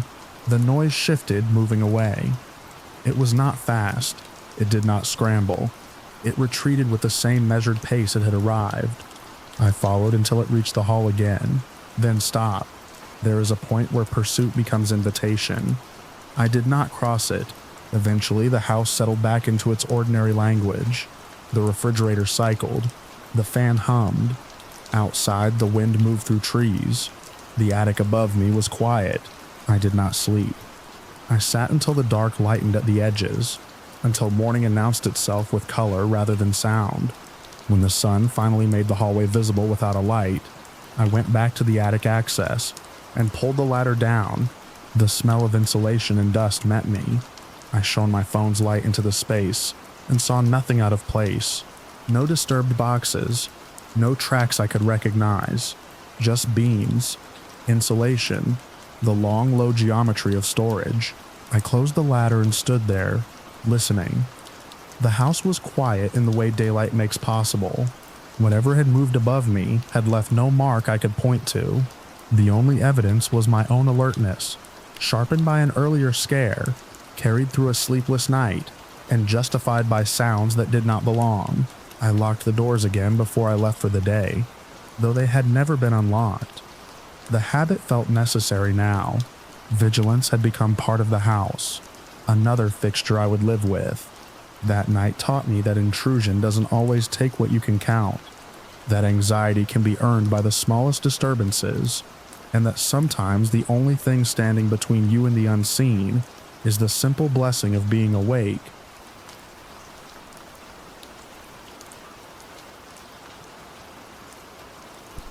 I didn't know his face. That's what bothered me most afterward. I could tell you the exact way the porch light flickered when I stepped outside, how the wet grass soaked through my socks, how the air smelled like iron and leaves after rain. But when I tried to picture him, there was nothing but his eyes. I was taking the trash out late. My mom had already gone to bed, the TV downstairs humming softly through the floorboards. It had rained earlier that evening, one of those slow, soaking rains that leaves everything slick and quiet. Our backyard backs up to a narrow strip of trees and a shallow pond that's been there longer than the houses. The neighborhood kids used to dare each other to wade into it before the HOA put up a sagging sign warning about unstable ground. I remember pulling the bin toward the curb and hearing movement behind me. Not footsteps exactly, more like the sound of water shifting where it shouldn't. I turned, expecting to see a raccoon or one of the stray cats that cut through the yards at night. Instead, someone was standing near the edge of the pond. He was close enough that I should have been able to describe him later. Height, clothes, hair, but all of that slid off my memory like rain off glass. What stuck were his eyes, pale, unblinking, catching the porch light in a way that made them seem flat, not reflective, watching. He didn't speak. Neither did I. For a few seconds we just stood there, the night thick around us. Then he shifted his weight, and the water behind him rippled again. I remember thinking he shouldn't be standing there, that the ground near the pond gave way easily. People had sunk knee-deep before realizing it. My chest tightened. I took a step back. He took a step forward. That was when my mom called my name from inside the house. The sound broke whatever held the moment together. I turned my head toward the door, just for an instant, long enough to answer her. When I looked back, the space by the pond was empty. No footsteps retreating, no splash, just the water settling, smooth and dark, and my own reflection shaking in it. I didn't sleep much that night. Every time I closed my eyes, those eyes stared back at me, suspended in the dark.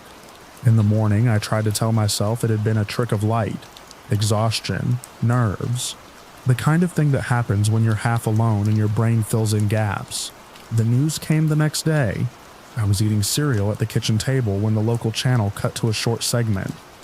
A neighbor had been found dead in a shallow pond. The address scrolled across the bottom of the screen, and my spoon clinked against the bowl as my hand froze. It was our address. The reporter stood at the end of the street, yellow tape visible behind her. She said the deceased lived a few houses down, middle-aged, kept to himself. found early that morning by a jogger cutting through the yards. The authorities were calling it an accident, possibly related to a fall. No foul play suspected. The camera panned briefly toward the pond. It looked smaller on screen. Harmless even. 5 or 6 feet deep at most in the center. Shallower near the edges where weeds and mud crept in. The kind of place you could stand up in if you slipped, if you were conscious, if you wanted to. My mom came into the kitchen halfway through the report. She asked why I looked pale. I told her someone had died in the neighborhood. She frowned, crossed herself out of habit, and said it was a shame. People get careless around water, she added, especially at night. I didn't tell her about the man I'd seen. I didn't have words for it that wouldn't sound ridiculous. How do you explain remembering eyes without a face? How do you say you feel responsible without knowing for what? The police knocked later that afternoon. 2 officers, polite and tired, asking routine questions. Had we heard anything unusual overnight? Had we seen anyone near the pond? I told them about taking the trash out, about hearing movement. I stopped short of describing the eyes. One of the officers wrote things down. The other looked past me toward the backyard. He said people sometimes cut through properties to avoid the main road. Said it was probably nothing. Accidents happen. They left a card and moved on to the next house. The following days settled into an uneasy quiet. The tape came down. The news cycle moved on. But the pond didn't look the same to me anymore. The water line marked the grass like a bruise. Leaves collected where the surface dipped, refusing to drift away. I found myself standing at the back window more often, watching it without realizing I'd started. At night, reflections made shapes that vanished when I leaned closer. I kept expecting to see those eyes again, floating just above the surface. A week later, the news broke another story. It was framed as an investigation piece. A previously undisclosed facility operating within a residential area. The anchor's tone was careful, measured. A mental health center, she said. Long-term care, private funding, minimal signage, located 10 houses down from ours. The address was familiar. A low building with tinted windows. I'd passed 100 times without noticing. I'd assumed it was storage, or an office space that never quite filled. According to the report, patients were transported in and out at odd hours. Neighbors had complained about strange behavior, screaming, sometimes wandering. The segment included a blurred interview with a former employee. He talked about lapses in oversight, about patients leaving the grounds unnoticed, about protocols that existed on paper and nowhere else. My stomach tightened as I listened. I walked the street that evening, counting houses without meaning to. 10 down. The building sat quiet behind a trimmed hedge, lights low, no sign identifying it beyond a small number by the door. From the sidewalk, it looked like any other place trying not to be noticed. I stood there longer than I should have. A car passed, slowed, then moved on. I became aware of how exposed I was and turned back. That night, I dreamed of water filling my mouth, of eyes watching from below as I tried to remember how to stand. I went back to the pond the next morning. The grass was still pressed down where people had gathered days before. I walked the edge carefully, testing the ground with each step. Near the spot where I'd seen him, the earth was soft, deceptive. One wrong shift and you'd sink before you realized what was happening. I imagined someone stumbling in the dark, disoriented, afraid. I imagined them looking up and seeing a house light, a person, salvation just out of reach. I don't know if the man I saw was the neighbor who died. I don't know if he came from that building down the street, or if he was ever supposed to be there at all. The police never followed up with us. The facility issued a statement and kept operating. Sometimes, late at night, I think about how easily the story fit together once I knew where to look. Too easily. Other times, I wonder if I've built something out of coincidence and guilt. If my mind needed a shape to put around the eyes I couldn't forget. The pond is quiet now. The water level drops in summer, rises again with the rain. Kids don't play near it anymore. When I take the trash out at night, I keep the porch light on and don't linger. I still can't remember his face. Only the way his eyes caught the light. and how close he was to solid ground, and how quickly he was gone.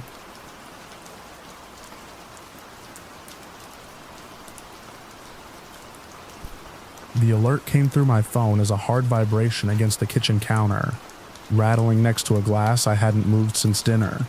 Outside, the storm had been building for hours, wind shoving rain sideways so hard it hissed when it hit the siding. I wiped my hands on my jeans and glanced down at the screen, expecting nothing more than branches or the neighbor's cat tripping the door camera again. The thumbnail loaded slowly, buffering on gray static before sharpening into the porch. A man was standing there. He was close to the door, closer than anyone ever stood unless they were about to knock. Late 40s or early 50s, hard to tell under the porch light. What I remember clearly is his face angled up toward the lens, eyes open too wide, whites bright against the shadow of the awning. He wasn't squinting against the rain. He wasn't blinking. He was staring straight into the camera, straight at me as if he knew exactly where I was in the house. The storm swallowed most sounds, but I imagined the wind tugging at his jacket, the wet slap of water against concrete around his boots. He didn't move. The timestamp ticked forward and he stayed frozen, eyes locked on that small black circle above the door. I stood there longer than I should have, phone buzzing again with another motion alert as he shifted his weight just enough to trigger it. The dread came on heavy and sudden, like a weight pressed between my shoulders. My brothers were in the living room, a game paused on the TV, the dog asleep at their feet. They were young enough that sudden noises still sent them into a panic spiral, and I felt the familiar pull of being the oldest, the one who had to decide what to do before fear got a vote. I muted the TV and walked in slowly, keeping my voice low and steady. I told them we were going to play a quiet game for a minute. No running, no yelling, just listening. They looked at me confused, but they knew my tone. The dog lifted his head, ears pricked, sensing the shift in the air. I clipped his leash on without explanation, my hand shaking just enough that the metal rang softly. The next alert came with a sharp crack from the front of the house. Not a knock, a hit. The sound cut through the storm like wood splitting under a hammer. I didn't check the camera again. I didn't need to. I felt it in my chest, the certainty snapping into place. I herded my brothers down the hall, one hand on the dog's collar, the other pushing open the bathroom door. It was the only room without a window, small and tiled, the kind of space that always smelled faintly of bleach no matter how often it was cleaned. We squeezed inside, backs against the tub, knees knocking. I locked the door and slid down until I was sitting on the cold floor. The second hit came harder.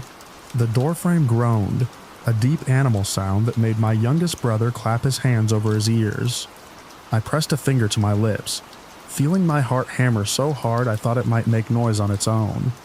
Somewhere beyond the walls, the man laughed.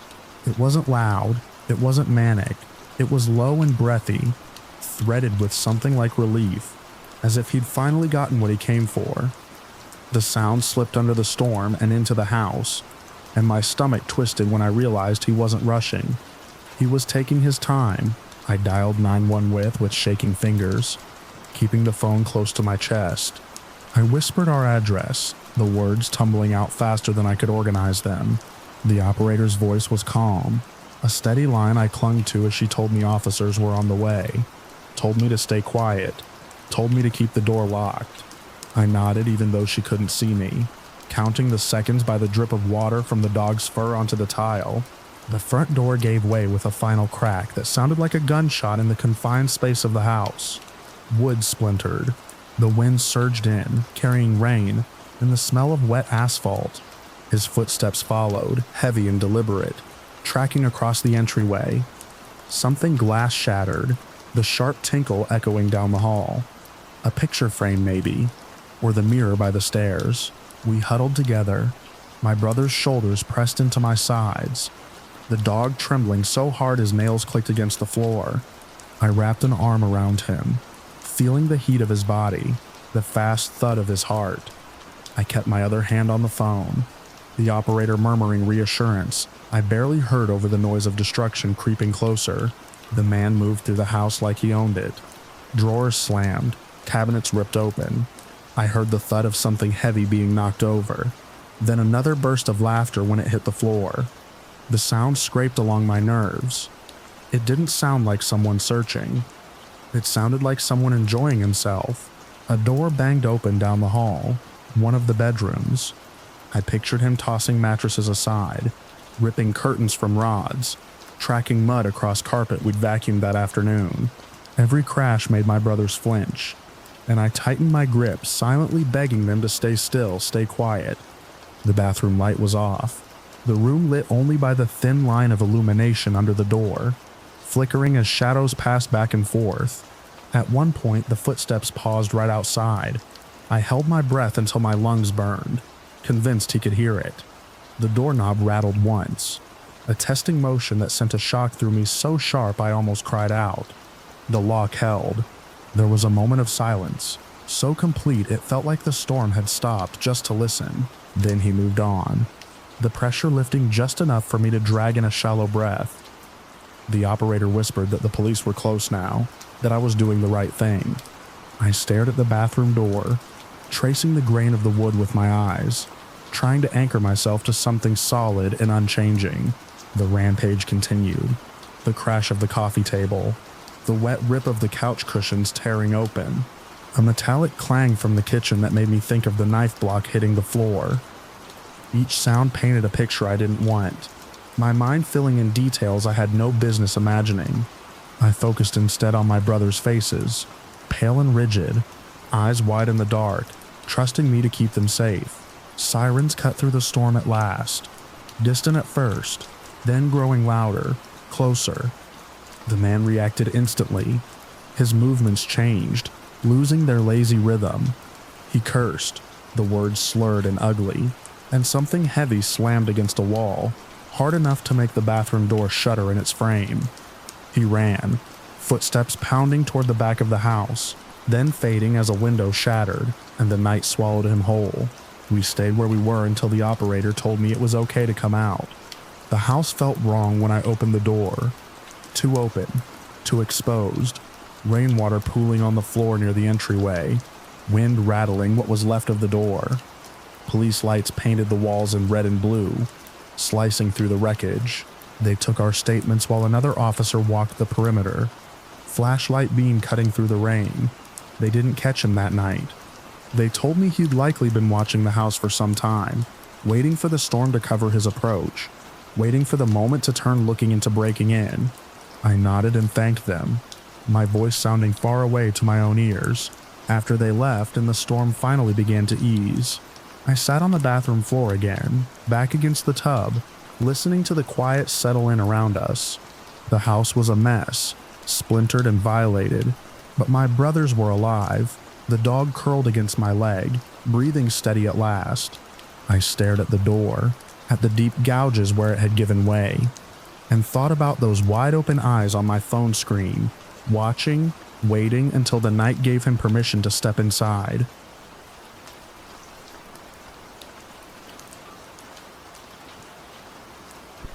The first thing I noticed was the sound, not the sight. A faint scrape like fabric dragging across grit came from above my bedroom window. I was already in bed, phone dimmed against my chest, the house quiet in that way it only ever got when everyone else was gone. I remember holding my breath and listening again, telling myself it was branches or a raccoon or the wind pushing something loose along the roof. Then I sat up and looked. My window faced the side of the house, just enough angle to see the slanted roof that ran beneath it.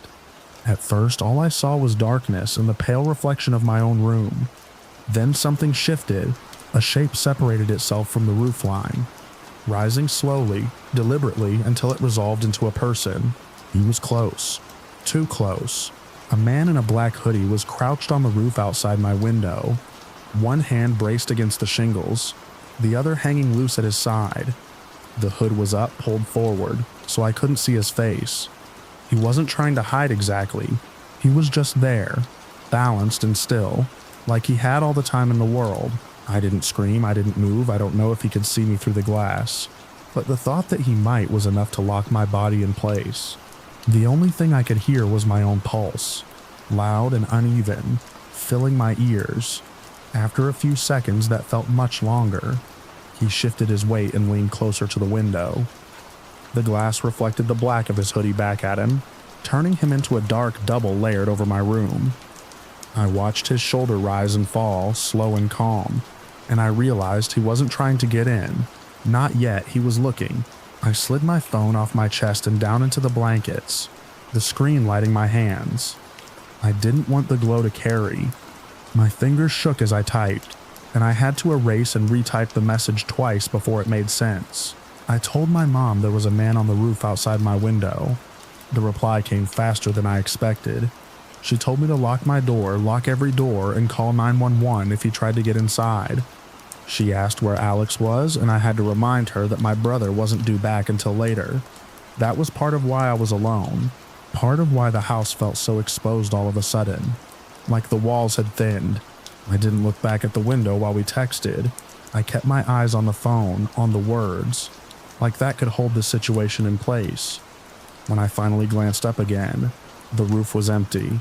I rushed to the window and pressed my forehead against the glass, scanning the shingles, the edge of the gutter, the drop down to the yard below. There was nothing there. No movement, no sound. Just the roof, unchanged as if it had been that way all night. That was somehow worse. I locked my bedroom door and checked the window latch, even though it hadn't been touched. I moved through the upstairs hallway on quiet feet, making sure the bathroom window was shut, the guest room window locked. Every shadow looked deeper than it had before. Every small noise felt intentional.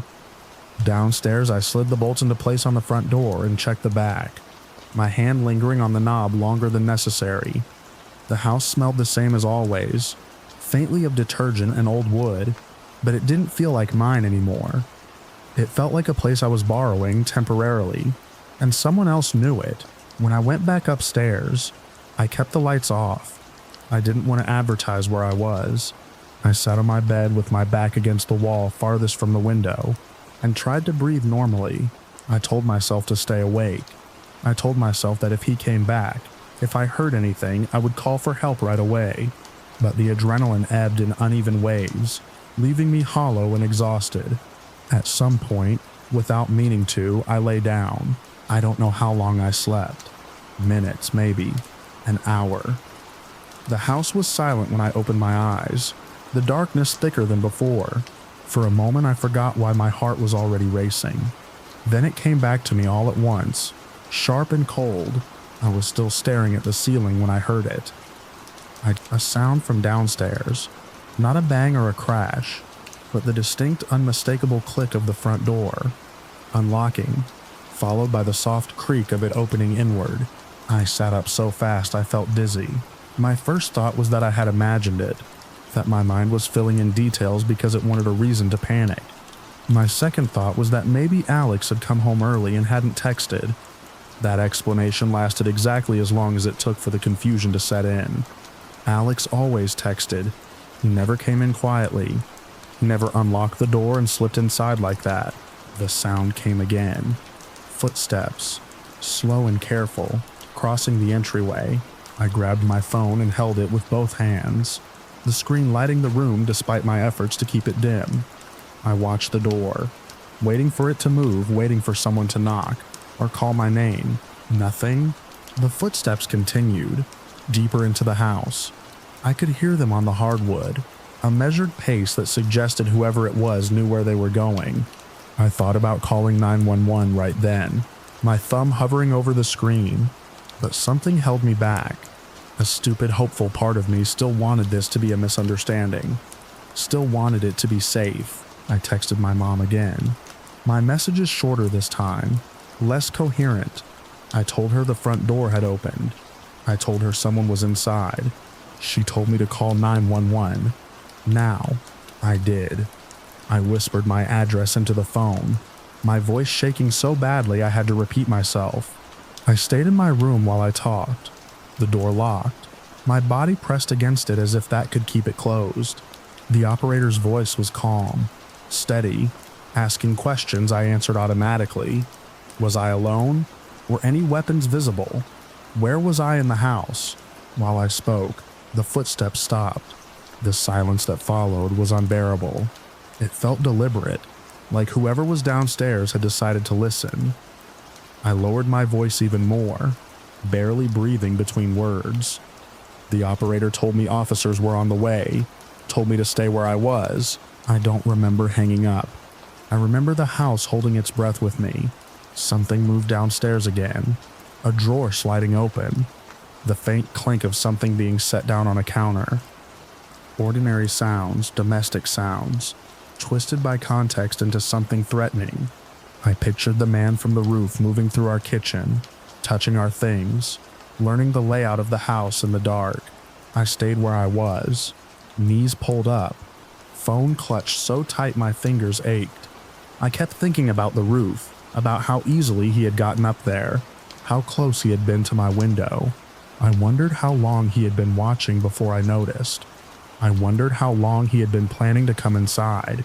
The footsteps started again, slower now, heavier. They moved toward the stairs. I pressed my hand over my mouth to keep from making a sound. Each step creaked under his weight, the old wood complaining softly as he climbed.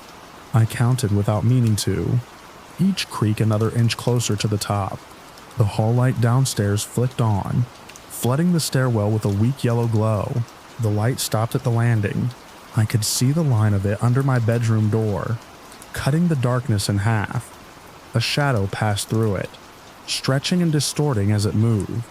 There was a pause, long enough that my legs started to cramp, that my breathing went shallow and fast. I imagined him standing there, head tilted, listening for movement, listening for me. The shadow shifted again, then retreated. The light clicked off. I stayed frozen, waiting for the door to be tested, waiting for the handle to turn. When nothing happened, I didn't relax. I couldn't.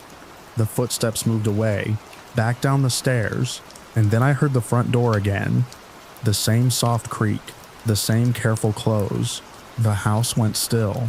I didn't move until the police arrived. I don't remember hearing the sirens, only the knock on the door and the sound of voices calling out from downstairs. When I finally unlocked my door and stepped into the hall, my legs felt weak, like they might give out. The officers searched the house. They checked the roof, the yard, the locks. They asked me questions I answered as best I could, though everything felt blurred around the edges. They told me there was no sign of forced entry. They told me the front door might not have been locked as well as I thought. They left after a while, after telling me to call if anything else happened. The house felt even emptier with them gone. My mom came home soon after, and then Alex. They filled the space with noise and light, with movement that felt reassuring in its normalcy.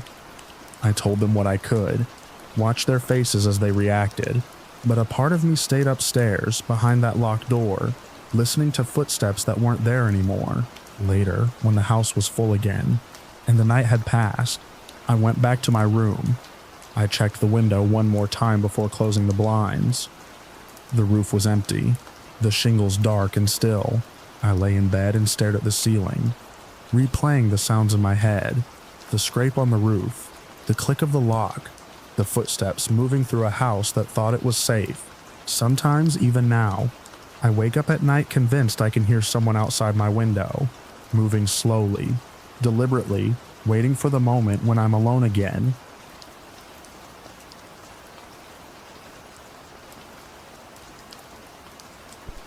The first thing I did after I locked my door was wash my hands.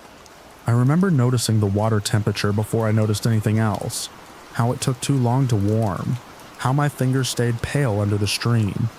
The apartment was quiet in the way it always was during the day, the building holding its breath between other people's schedules.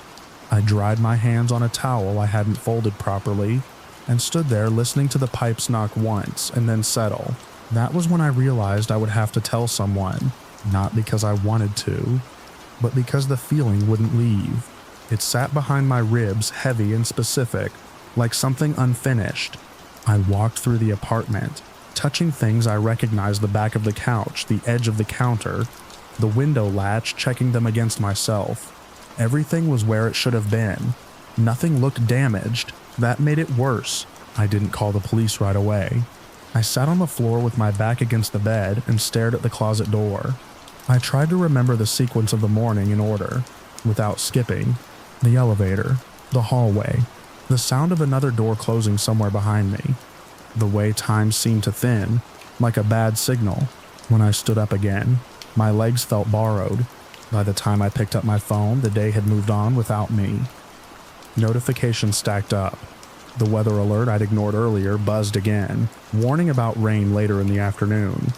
I called my mother first because I always did when I didn't know what to do next. I told her something had happened in the building. I didn't give details. She didn't ask for them yet. She told me to breathe and said she was proud of me for calling. The police station smelled like old paper and disinfectant. It was brighter than my apartment, light bouncing off the linoleum and making everything feel exposed. I remember sitting in a chair that rocked slightly even when I wasn't moving, my knee hitting the underside of the desk in a steady, unconscious rhythm. The officer listened while I spoke, pen moving across a form. I kept my eyes on his hand because it was easier than watching his face. He asked questions that felt both too large and too small. What time of day? Where exactly in the building? Whether I knew the man? Whether there were witnesses? I answered what I could. When I didn't know, I said I didn't know. The word echoed more than I expected. At the end, he slid a piece of paper toward me and suggested I write everything down as soon as I got home, while it was still clear. He said details fade faster than people realize. He also suggested I speak with the building manager because incidents in common areas fell under their responsibility. His tone was practiced, neutral. I couldn't tell if he believed me, only that he believed the process. I left with a report number and the sense that something official had happened, even though nothing had changed. Outside, the sky had shifted. Clouds were gathering the way they do when rain is inevitable, but not yet here. I walked home slower than usual, aware of every doorway, every passing car. Back in my apartment, I followed instructions. I sat at the kitchen table and wrote until my hand cramped. I wrote about the hallway lighting, how one bulb flickered near the stairwell. I wrote about the sound of shoes on tile that didn't match my own pace. I wrote about the way my body reacted before my mind caught up. When I finished, the pages looked thin, like they couldn't possibly hold the weight I'd put into them. My mother called that evening and told me she'd spoken to the building manager already. She said she hadn't gone into specifics, only that there had been an incident and that I was shaken. She said he'd sounded distracted, busy, like she'd caught him at a bad time. She told me not to worry, that these things sometimes took a day or two to sort out. The rain came overnight. It left the courtyard slick and reflective. The concrete darkened into something almost black. I stayed inside the next day, watching from the window as umbrellas opened and closed below. Every time the elevator dinged, my shoulders tightened. I kept the chain on the door even when I knew no one was coming. When my mother called again, her voice was different, flatter. She told me the building manager didn't think there was anything to follow up on. She said he'd implied these kinds of reports were common, especially when women were alone with a man, and emotions ran high. She hesitated before repeating his words, like she was stepping around broken glass. He'd said something about clothing, about misunderstandings. He'd said there was no evidence, no complaint from anyone else, no reason to involve security. I felt something cold move through me as she spoke, settling where the earlier weight had been. It wasn't shock, it was recognition. She apologized to me for telling me, as if the information itself were a burden she could have spared me. She said she'd argued, that she'd told him I'd gone to the police, that there was a report. He'd said that was my choice, but it didn't change his assessment. He'd said there would be no action taken against the man because there was nothing to act on. After we hung up, I sat very still. The rain had started again, lighter this time, tapping at the glass. Somewhere in the building, someone laughed. It sounded ordinary and distant, like it belonged to a different version of this place. I thought about calling the police back. I thought about asking what happened next, what came after a report was filed, and then effectively ignored. Instead, I opened my notebook again and added a new page. I wrote down what my mother had told me, as precisely as I could. I wrote down the building manager's words, the way they'd been filtered through her voice. I didn't embellish. I didn't soften them either. Days passed. The building returned to its routines. Trash appeared and disappeared in the hallway. Notices were taped up about package theft and noise complaints. The man I'd reported was still free to move through the same spaces I did, though I didn't see him again. That absence became its own presence, a gap I couldn't stop noticing. I changed my habits without meaning to. I took the stairs instead of the elevator. I left the apartment at different times. I kept my keys threaded between my fingers when I unlocked the door. None of it felt dramatic. It felt practical, like adjusting to a leak by placing a bucket underneath. The lack of resolution settled into me slowly. There was no call from the building, no follow-up questions, no acknowledgement beyond the initial report number written in blue ink. When I thought about the manager's dismissal, it replayed in fragments, not as anger but as a dull grinding certainty. The institution had made its choice, and it wasn't me. One afternoon, I ran into a neighbor in the laundry room. We exchanged polite comments about the weather, about the machine that always overfilled with water. I wondered, briefly, if she knew anything about what had happened. I wondered how many stories like mine lived in this building, unspoken, stacked behind doors like spare furniture. At night, I dreamed of hallways that stretched longer than they should have, doors that wouldn't open no matter how many keys I tried.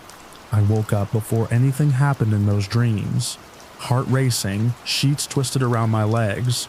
In the morning, the dreams felt less important than the facts. Facts were safer. Facts were what I had written down. I kept copies of everything. The report, my notes, the page about the building manager's response. I didn't know who they were for anymore, but keeping them felt like an act of defiance.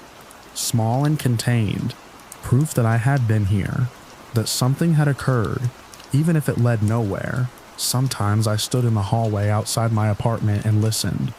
The building made familiar sounds, the hum of the elevator cable, the distant television through someone else's wall. Nothing about it marked it as a place where anything unusual had happened. That too felt like part of the problem.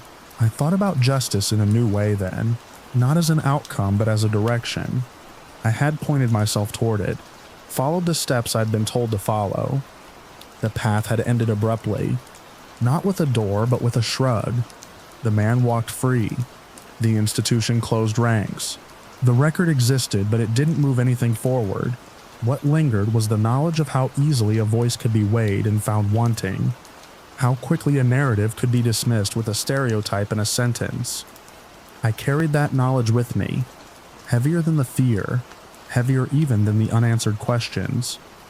It changed how I saw the building, how I saw myself within it. On my last day in that apartment months later, I wiped down the counters and checked the closets one final time. The weather was clear, the sky washed clean after a night of rain. I left the keys on the counter as instructed, and stood in the doorway for a moment longer than necessary. The hallway light near the stairwell still flickered. No one was there to see me go, or to ask why I'd stayed quiet, or to tell me I'd been wrong. I closed the door behind me and listened to the latch catch, the sound sharp and final in the empty corridor. Then I walked away, carrying the story with me, because there was nowhere else to leave it.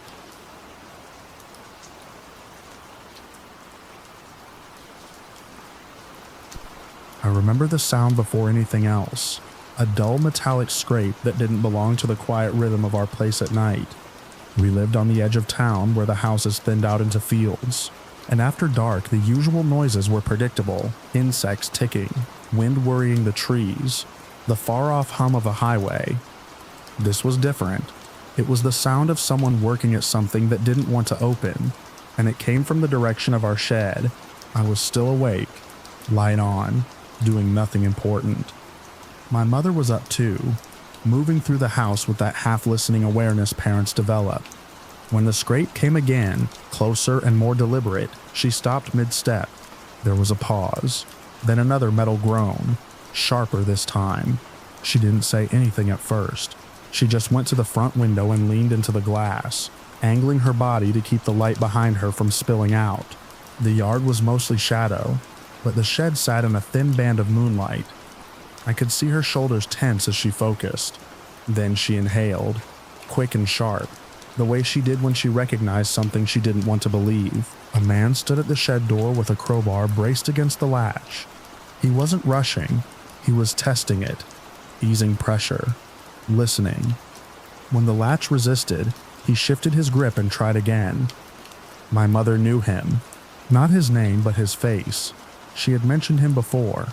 A man she'd noticed more than once at the edge of our property, lingering too long, pretending to check his phone or tie his shoe. At the time, it hadn't seemed like much. People wandered, roads passed nearby, but now he was here, with a tool in his hands, working on our shed.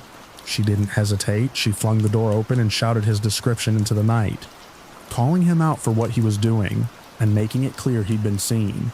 Her voice carried, sharp with anger and certainty. The man jerked upright like he'd been shocked. For a split second he looked toward the house, face pale and startled, and I saw recognition flash there too. He knew she knew him. He bolted. He didn't even bother to take the crowbar. It clanged against the dirt as he ran, feet pounding across the yard and into the dark beyond our fence. The night swallowed him fast. The yard fell quiet again, as if nothing had happened, but the silence felt thin and false. We didn't sleep much after that. The shed door bore fresh scars around the latch, bright metal exposed where the paint had been scraped away. The crowbar lay where he dropped it, heavy and cold, when my father picked it up the next morning. We called it in, made a report, did what people are supposed to do. By daylight, the incident already felt like something that had almost happened, rather than something that had... The week passed with that uneasy feeling that never quite leaves once it's settled in. Every time I heard a noise outside, my attention snapped to it. Every unfamiliar car slowed on the road, made me watch until it passed. My mother checked the yard more often, her eyes scanning the familiar shapes for anything out of place. We talked about locks, about cameras, about being more careful, and then life filled in the gaps the way it always does. The following weekend, it was early morning, around 4. The sky was just beginning to lose its deepest black, not light yet, but lighter. I was awake again, the house quiet when my mother came into the room with that same tight look on her face. He was back. This time he wasn't at the shed, he was in the field beyond our property, standing in the tall grass with his phone held out in front of him. From our vantage point, he looked almost ridiculous, turning slightly, adjusting his angle, taking pictures of himself as if he were alone somewhere scenic, instead of a few yards from the place he'd tried to break into days before. The familiarity of his movements made my stomach drop. This wasn't a mistake. He wasn't lost. My father was up in seconds. He didn't grab anything, didn't waste time. He just went out the door and crossed the yard, at a pace that made it clear he wasn't there to talk. The man noticed him too late. He looked up, startled again, eyes widening as recognition hit for the second time. My father called out to him, demanding to know what he thought he was doing. The man shook his head, backing away, insisting he had the wrong person. He said he'd never been here before. He said he didn't know what my father was talking about. Even from a distance, I could hear the thinness in his voice, the way his words came too fast. When my father kept advancing, the man turned and ran. The field was uneven, grass slick with early morning dew. My father chased him without hesitation. It all happened fast, a sudden burst of motion breaking the stillness of the dawn. The man stumbled, went down hard, and my father was on him before he could get back up. There was a brief, violent tangle of limbs, the sound of breath forced from lungs, the dull thud of bodies hitting the ground. I couldn't look away, and I couldn't tell myself it wasn't happening. My father didn't linger. He didn't keep hitting once the man stopped trying to scramble free. He hauled him up just enough to make himself heard and delivered a warning that was as clear as it was final. The man was never to come back here. Not to our house, not to our land, not even to the road that passed by. The message wasn't shouted. It didn't need to be. It was low, controlled, and backed by what had just occurred. The man nodded frantically. His face was streaked with dirt and fear, eyes darting as if expecting someone else to appear. When my father released him, he didn't argue. He didn't deny anything anymore. He ran again, faster this time, disappearing into the thinning darkness as the first hint of morning crept over the field. We stood there afterward, the grass slowly springing back where they'd fallen. The air smelled of earth and cold metal. Somewhere a bird started to sing, tentative, like it wasn't sure yet if it was safe. Later that day, after the adrenaline had burned off and left us shaky and tired, my parents went door to door. They talked to neighbors on either side. Then farther down the road, the stories came out reluctantly at first, then in a rush once people realized they weren't alone. Shapes broken into, locks forced, tools missing, all within the same stretch of weeks. All things that had been brushed off as random or unfortunate until a face could be put to them. No one had seen him clearly enough to give a name. No one knew where he'd come from or where he'd gone.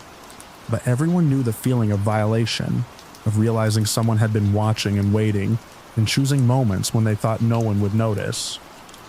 The warning spread quickly. People checked their outbuildings, reinforced their doors, paid closer attention to the edges of their property. After that morning, we didn't see him again.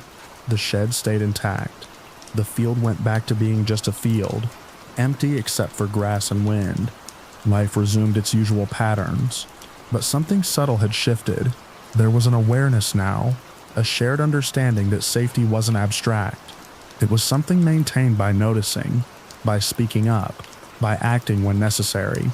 I still think about the way he looked when my mother first yelled, the shock of being seen when he thought he was invisible. I think about the dew-dark grass and the sound of my father's footsteps in pursuit. Mostly I think about how close it all was to becoming just another unsolved series of petty crimes, and how easily it stopped because someone paid attention and refused to let it slide. Sometimes, late at night or early in the morning, when the light looks the same as it did then, I find myself listening again, not out of fear exactly, but out of respect for how quickly the ordinary can tilt into something else, and how quickly it can tilt back if you're willing to meet it head on.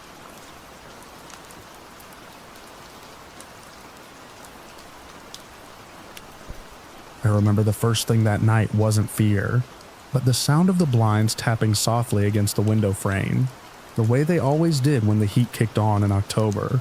I was standing in my kitchen with the lights off, scrolling on my phone, enjoying the quiet that only settles after midnight in an apartment complex when everyone else has finally gone to sleep. My place was small, a one-bedroom on the 3rd floor, wedged between identical units with identical floor plans, beige carpet, thin walls, windows that looked out over the parking lot and the tree line beyond it. Nothing about it ever felt unsafe. If anything, it felt forgettable, which I liked. That night, the forgettability was what made everything feel wrong later. I noticed the shadow before I realized I was watching it. It slid across the blinds in my living room window, slow and horizontal, like someone pacing just outside. At first, I assumed it was headlights from a passing car, but the movement didn't match. It wasn't bright enough and it didn't fade the way light usually does. It stopped abruptly, then reversed direction, crossing back the other way. I stood still, phone in my hand, watching the blinds. The slats were closed, angled downward, but the shadow cut through them cleanly. Whoever or whatever it was stayed just close enough to the glass to be defined, but not close enough for detail. A shoulder line, a head, then nothing. I waited for it to move again. It did, back and forth, at the same height like the person was deliberately walking past my window and turning around at the edge. My living room window faced the shared walkway, not the parking lot. People passed by there sometimes, but not at that hour, and not like that. Normal footsteps echoed. This movement made no sound. I told myself it was someone walking their dog. I told myself a lot of things in the space of about 10 seconds. None of them stuck. My phone vibrated in my hand. A message from an online friend I'd been chatting with while half watching a video earlier. I typed back without taking my eyes off the blinds, mentioning the shadow, trying to make it sound casual. The typing felt loud in the dark. The shadow stopped again. right in the center of the window. That was when I heard the cough. It came from inside my apartment. It wasn't muffled. It wasn't distant. It wasn't from the hallway outside or a neighboring unit. It was close, dry, and unmistakably human. The kind of cough that starts deep in the chest and scrapes its way out. An old cough. The sound hung in the air for a second longer than it should have, then disappeared.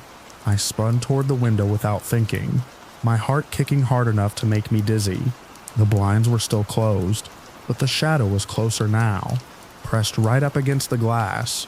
I could see the shape of a face through the gaps, distorted and broken by the slats. Then the blind shifted slightly, just enough. An old man's face stared in at me.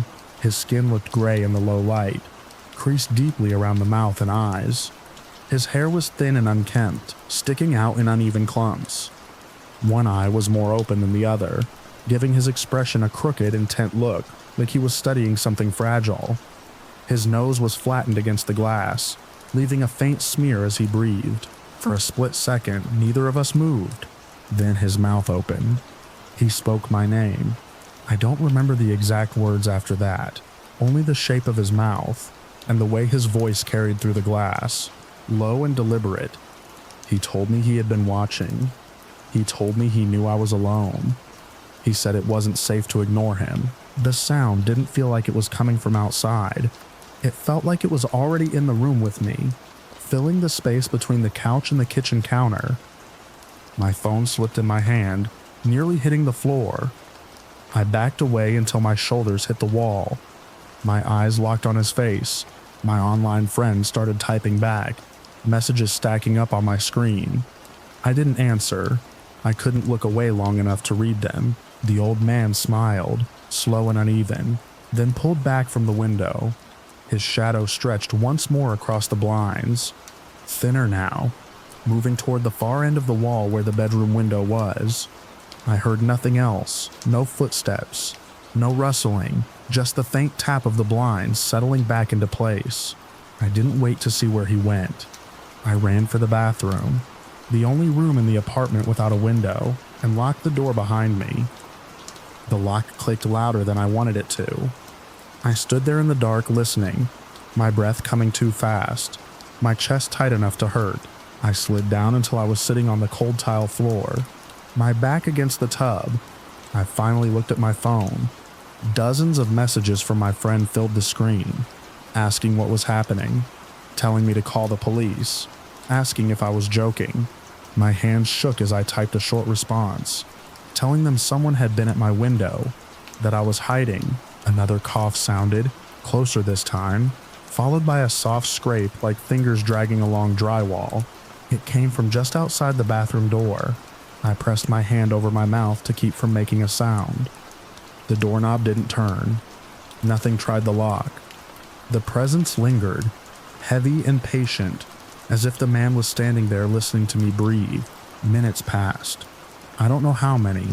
Time flattened into the hum of the vent fan and the pounding in my ears. Eventually the scraping stopped. The air shifted. I heard movement retreating down the hall, toward the living room, toward the windows. I stayed where I was until my legs cramped and my phone battery dipped into the red. When I finally opened the bathroom door, the apartment was empty. The blinds hung still. The windows were locked. There was a faint smear on the living room glass where a nose had pressed too hard. I never saw the old man again, but I stopped feeling alone in that apartment long before I moved out. And even now, years later, October nights make me listen harder than I should.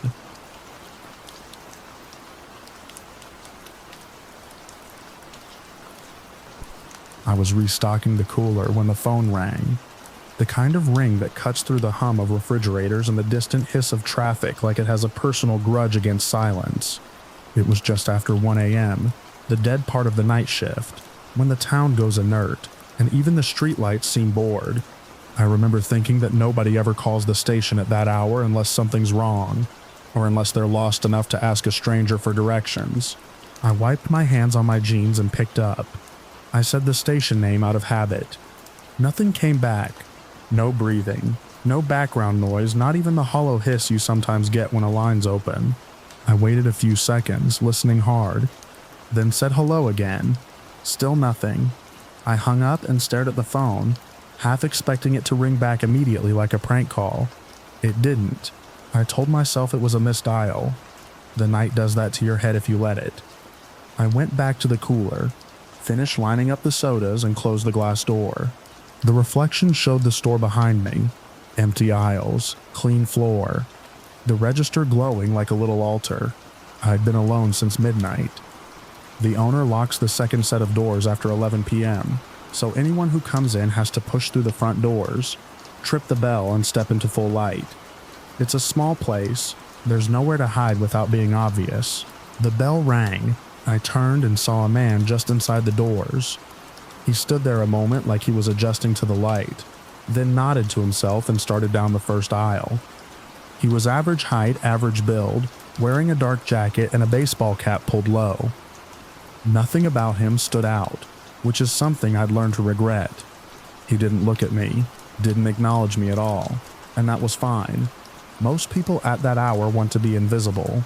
I went back behind the counter and pretended to check the lottery display while keeping him in my peripheral vision. He moved slowly, picking things up, putting them back. No basket, no obvious purpose. That happens too. Insomniacs browse, drunks browse, people killing time browse. After a few minutes, I realized I hadn't heard the bell again. I looked up. The aisle he'd been in was empty. I stepped out from behind the counter and walked the length of the store. I checked the bathroom, which was unlocked but unused. The light off. I looked behind the racks near the back door, even though nobody could fit back there without knocking something over. The front doors were still locked the way I'd left them. Deadbolt engaged. The bell hung motionless. I stood in the middle of the store, listening. The refrigerators hummed. The fluorescent lights buzzed. Outside, a car passed without slowing. I told myself he'd slip past me somehow. Maybe I was more tired than I thought. Maybe he'd come in right as I was bent over in the cooler, and left just as quietly. The bell can fail sometimes. I made a mental note to mention it to the owner. I went back to the register and checked the security monitor. 4 cameras, grainy but serviceable. I rewound the feed to the moment the bell rang. There he was, stepping inside. I fast-forwarded. He walked the aisle. He stopped. The camera angle didn't cover the very end of the aisle, but I watched him step into that blind spot. He never stepped out.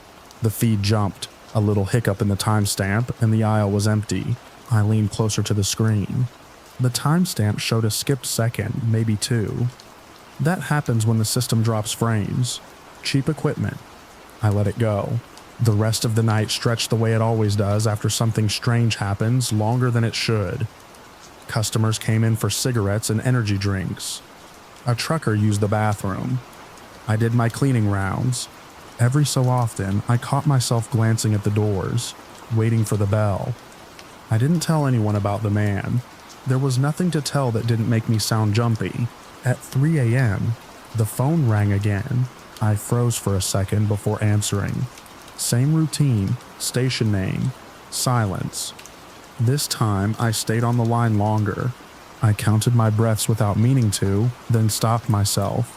Still nothing, no click, no hum, just a dead open line. I hung up and felt a tightness between my shoulders that didn't go away. I checked the caller ID. No number. By 4:30 a.m., the sky outside had gone from pitch to that diluted gray that promises morning, but doesn't deliver yet. I was thinking about coffee and the end of my shift when the bell rang again. The same man walked in. I knew it was him immediately, even before he lifted his head. Same jacket, same cap, same unremarkable posture. He moved the same way too, drifting down the aisle as if the floor were slightly slick, and he was compensating without realizing it. I felt a cold prickle along my arms. I told myself not to be stupid. People come back. People forget things. The fact that he looked the same meant nothing. I watched him more directly this time. He stopped in front of the chips, picked up a bag, turned it over, put it back. He didn't look at the register. He didn't look at me. I stepped out from behind the counter and walked toward him. My shoes squeaked on the floor. He didn't react. I said a greeting, kept my voice level. He didn't answer. He moved on to the next aisle. I followed at a distance, close enough that I could hear his jacket whisper when he walked. When he reached the end of the aisle, I slowed, expecting him to turn or stop. He didn't. He stepped into the blind spot again. I stopped short and waited. 1 second, 2, I stepped forward. The aisle was empty. I didn't move for a while. My brain tried to supply explanations faster than I could reject them. He'd ducked into the next aisle. He'd crouched down. He'd somehow slipped past me again. None of it held up under even casual inspection. The next aisle was visible from where I stood. The floor was clear. There was nowhere to crouch without being seen. I walked the store again, faster this time. Bathroom, back door, front doors, locked, bell still. I checked the cameras again, hands shaking enough that I had to steady them on the counter. The feed showed him entering. It showed him browsing. It showed him stepping into the blind spot. The timestamp skipped again. The aisle was empty. I rewound and watched it twice more. Same skip, same result. When my shift ended, I waited for the owner to arrive. I didn't want to be alone with my thoughts in the parking lot. When he came in, smelling like coffee and aftershave, I told him about the bell and the camera skips. I didn't tell him about the man vanishing. I framed it as equipment issues. He frowned, said he'd call the service company and told me to go home. I didn't sleep much that day. When I did, I dreamed of aisles that stretched longer the more I walked them. Shelves stocked with identical blank packages. The next night, I was back at the register, alone again. I told myself I was being ridiculous. If something was wrong, it would happen again, and then I'd deal with it. That's how I've always handled things. Skepticism isn't bravery, but it keeps you functional. At 1:12 a.m., the phone rang. I stared at it until it stopped. At 2:47 a.m., the bell rang. The man came in. This time, I didn't move. I watched him from behind the counter, my reflection in the plexiglass pale and stretched. He walked the same path, the same slow examination of nothing.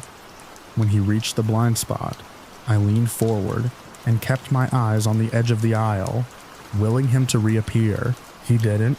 I stayed where I was for a long time after that, listening to the building breathe. Eventually, I forced myself to check the store. Same results, same locked doors, same empty aisles. When the owner came in the morning, I told him everything. I told him about the calls, the man, the cameras. I expected him to laugh or get angry. He didn't. He listened, arms crossed, eyes on the floor. When I finished, he sighed and said the cameras were old, the phone lines unreliable. He said people do weird things at night. He said if it bothered me that much, maybe I should think about finding a different shift. There was no investigation, no call to the service company, no follow-up. I worked 2 more nights. The man came back both times. Always the same, always gone. The phone rang once more, silent as before. On my last night, just before dawn, I wrote everything down in the notebook I keep under the counter, sticking to the same silent pre-flight constraints I'd been given for incident reports, because I wanted the facts straight if anyone ever asked. When I finished, I locked the doors, turned off the lights, and stood outside for a minute, looking through the glass at my own reflection layered over the empty store. The aisles looked shorter in the dark, more contained. The bell was still. I never went back. The owner didn't call. Sometimes when I pass a gas station late at night, I watch the doors as I go in, listening for the bell, counting on it to tell me who's there. I don't browse anymore. I get what I need and leave. And every so often when the phone rings in the quiet hours and there's no one on the other end, I imagine a man in a dark jacket standing just out of sight, waiting for the lights to come back on.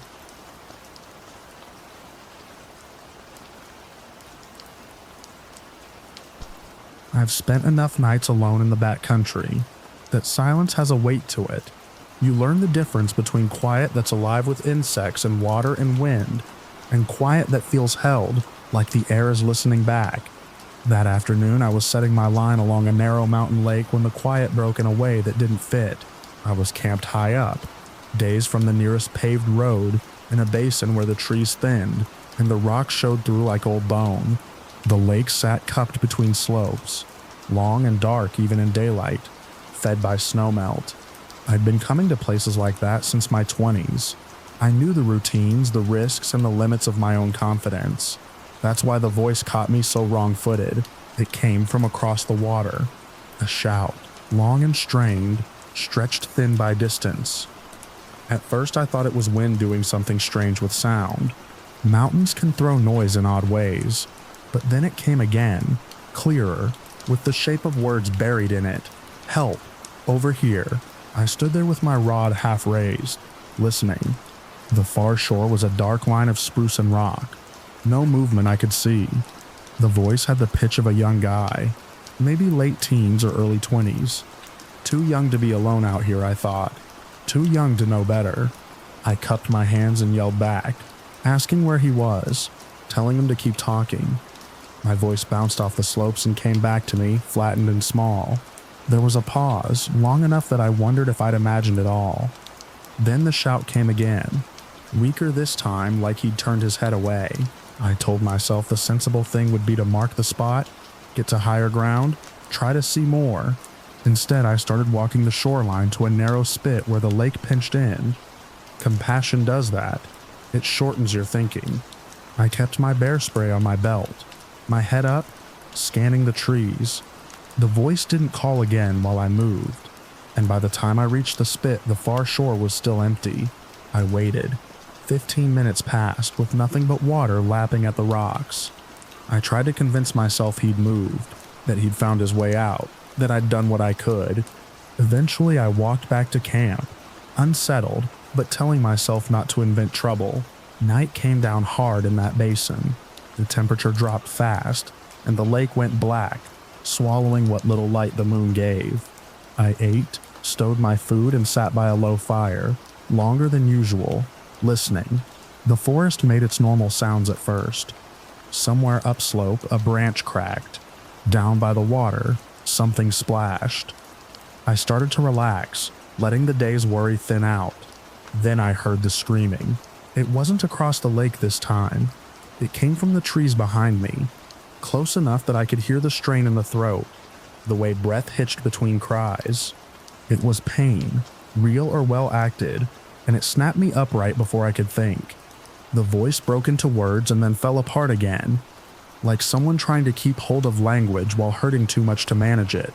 I stood there, fire popping softly, heart banging against my ribs. Every instinct I had told me not to go into the dark after an unknown sound. Every other instinct told me someone was in trouble, and I was the only one who could help. I called out loud and steady, asking where he was, telling him to keep talking. The screaming stopped as soon as I spoke. That silence felt worse than the noise. I waited, listening hard enough that my ears rang. Then from farther to my left, the voice came again, quieter, like it was pulling away. I grabbed my headlamp and swung it on, the beam cutting a pale tunnel through the trees. I told myself I'd go just far enough to get eyes on him, just far enough to confirm what was going on. I left the fire burning, a small anchor of light behind me, and stepped into the timber. The forest at night shrinks your world. The beam picked out bark, needles, low brush, all of it too close. The slope dropped gently toward the lake, and I moved downhill, calling out every few steps. The voice answered sporadically, never directly, always from just beyond where the light reached. I remember thinking how odd it was that he never called back when I asked questions. No name, no description, no clear direction, just sound. Enough to keep me moving. After maybe 5 minutes, the beam caught something upright ahead. I slowed, lifting the light. A man stood there on the narrow trail that followed the water line, no more than a few feet away. He was close enough that I could see the shine of his eyes, the pale oval of his face. He wasn't moving. He wasn't making any noise. I stopped dead. The sudden quiet pressed in around us. I said hello, asked if he was the one who'd been yelling. My voice sounded thin in my own ears. He didn't answer. He didn't even blink. Not that I could tell. The beam of my headlamp lit him in pieces. He wore a dark jacket, unzipped, hanging loose. His hands were down by his sides, fingers curled slightly, empty. No pack, no light. His clothes looked dry and clean enough for someone who'd supposedly been in trouble for hours. I asked again if he was hurt, stepping half a pace closer without meaning to. He took no step back, no step forward. He just stared at me, eyes wide and unreflective like glass. Something in me shifted then. It wasn't fear exactly. Not yet. It was the sense that the rules had changed without anyone explaining how. I told him I was going to help him back to my camp, that there was food and warmth. I told him to say something if he could hear me. He tilted his head a fraction, the way someone might when listening to a distant sound. His mouth opened slightly. For a second I thought he was about to speak, and my chest loosened. Instead, the screaming came out of him again, full force right there between us. It was the same voice I'd been following, but louder, raw, too loud for the distance we were at. It hit me like a physical thing, and I stumbled back a step. The being jerking, that was enough. Whatever compassion had driven me out there burned off in an instant, replaced by something cold and sharp. I backed away, keeping the light on him, my free hand fumbling for the spray. I told him to stop, to stay where he was. He didn't move. He didn't follow. He just kept staring. The scream cutting off as abruptly as it had started. I turned and ran. I didn't crash blindly through the trees. Experience kicked in, kept my feet under me. But I moved fast, faster than I ever had at night. I could feel my pulse in my ears, could hear my own breathing loud and ragged. I didn't look back. I didn't want to see if he was still there, or if he was closer. The fire came into view like a promise. I burst out of the trees and nearly fell into it, then kept moving, grabbing my pack, stamping out embers with shaking feet. I didn't try to be neat, I didn't try to be quiet. I slung everything together and started up the trail that led out of the basin. The one I'd planned to take in the morning. I hiked for hours, pushing through the cold, stopping only when my legs threatened to give out. Dawn found me on a ridge above the lake. The basin spread out below, calm and empty in the light. From up there it looked harmless, almost inviting. No sign of anyone moving along the shore. No sign of my camp. Just a faint scar where the fire had been. I stayed there until full daylight, then kept going until I reached my truck. I reported what I could when I got back into range. Told a ranger about the voice, the man, the way it had played out. He listened, asked practical questions, took notes. Search teams went out later that week. They didn't find anyone missing. They didn't find any sign of a camp that wasn't mine. I've gone back into the mountains since. I didn't stop loving those places, but I don't follow voices anymore. No matter how desperate they sound, some lines, once crossed, don't lead where you think they will, and the wilderness has ways of teaching that lesson without ever explaining itself.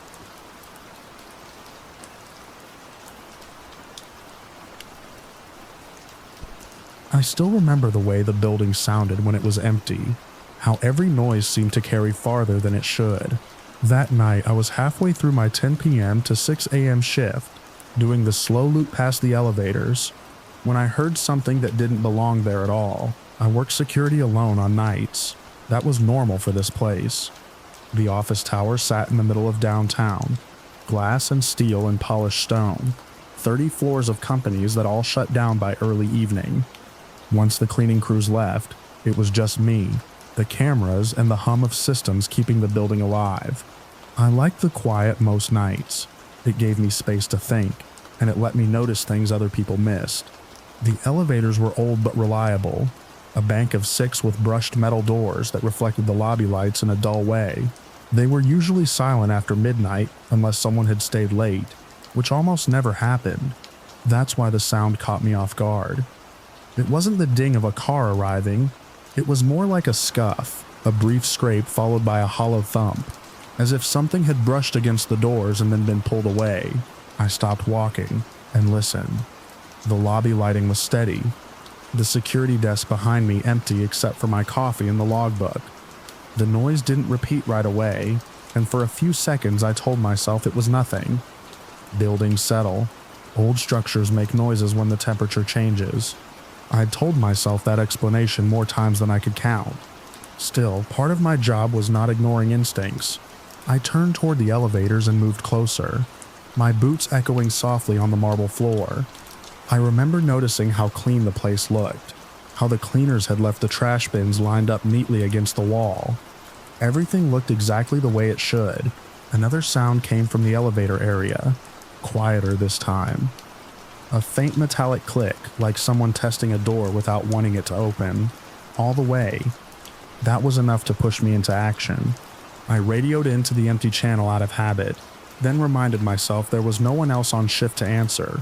I walked the perimeter of the elevator bank, checking the emergency phone and the call buttons. Nothing was lit.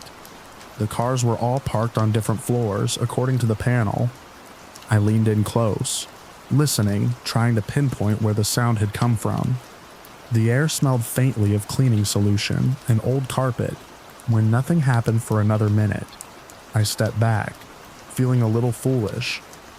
I told myself I'd write it down in the log and keep an eye on the cameras. I turned to head back to the desk. That was when I felt the presence behind me.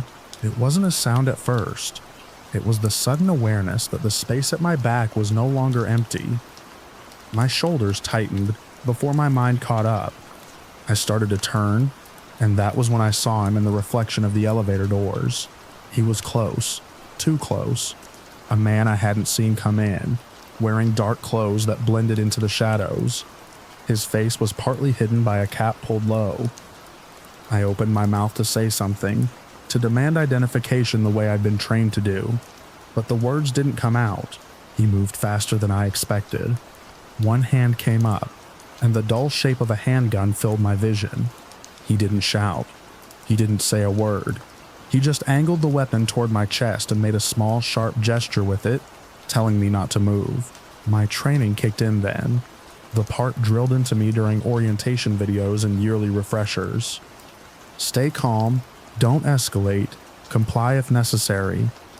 I raised my hand slowly, keeping my movements deliberate. My heart was pounding so hard I could feel it in my throat, but I forced myself to breathe evenly. He stepped around me, staying just out of arm's reach, and nodded toward the security desk. I walked where he indicated, my hand still up, my mind racing through options. The desk phone sat there in plain view, the red emergency button on the console glowing faintly. I knew the cameras were watching, but I also knew he might not care. As we reached the desk, he leaned in closer. I could smell stale sweat and something metallic on his clothes.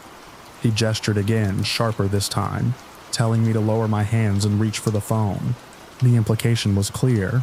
Call it in. Say whatever he wanted me to say. I picked up the receiver with one hand, keeping the other visible. My fingers felt clumsy, numb. I remember thinking how absurd it was that such a normal object could suddenly feel so heavy. I pressed the line button that connected to outside calls. The emergency number was already half dialed in my head, a reflex from years on the job. I let my fingers slip as I brought the phone up, tapping the first digit before I could stop myself. The man noticed immediately. His expression changed, a flicker of anger crossing his face. He lunged forward and struck the phone out of my hand. It clattered against the desk and fell to the floor, the receiver popping loose. In the same motion, he reached into his jacket and produced a second object, a small handheld device I recognized too late as a stun gun. He didn't use it, he just held it up, close enough for me to see the prongs. He forced me to kneel behind the desk, keeping the gun trained on me while he reached down and yanked the phone cable from the wall. My ears were ringing, partly from adrenaline and partly from the sudden silence after the impact. I stared at the floor tiles, focusing on the cracks between them, trying to stay grounded. For a few moments, nothing happened. He moved around the desk, rifling through drawers, his movements quick and practiced. I heard the rustle of papers, the clink of keys. I realized he was looking for access cards, anything that would let him move freely through the building. What he didn't realize, what neither of us could see in that moment, was that the call had already gone through. Even with the receiver knocked away, the system had registered the initial input. The emergency line had been alerted, flagged as an incomplete call from our address. I stayed still, doing exactly what I'd been told in training. My defining trait, the one thing I'd always prided myself on, was vigilance. That night it meant waiting, watching from the corner of my eye, listening to every shift in his breathing. Minutes stretched. He grew agitated when he didn't find what he wanted. He paced once, then returned to the desk leaning over me. The gun never wavered. I could see the faint tremor in his hand now, the adrenaline catching up to him too. Then, faint but unmistakable, came the sound of sirens in the distance. At first I thought I was imagining it. Downtown was never completely quiet, and sirens were common enough. But the sound grew louder, closer, bouncing off the surrounding buildings. The man froze. He tilted his head, listening. I saw the calculation happen in his eyes. He backed away from the desk, scanning the lobby, looking for exits. That was when he made his mistake. He turned his body just enough that the cameras would catch his face clearly. Uncovered, the sirens cut off abruptly, replaced by the sound of tires on pavement and doors slamming. Red and blue lights flashed through the glass facade, painting the lobby in harsh color. The man swore under his breath and bolted toward a side corridor that led to the service stairwell.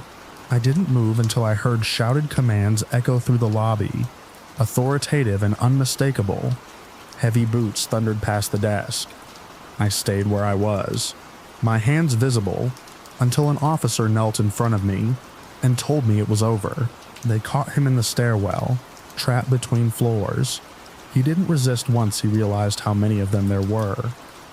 The gun turned out to be real, loaded. The stun gun, too. He had a backpack with him, empty except for tools I later learned he'd used to force his way inside after they took my statement, after the adrenaline finally drained enough for my hands to stop shaking. One of the officers walked me to the door he'd come through. It was on the lower level, a service entrance that was supposed to stay locked at all times. The lock hung loose, the metal around it bent and scarred. It had been broken for longer than anyone realized, a weak point no one had noticed or fixed.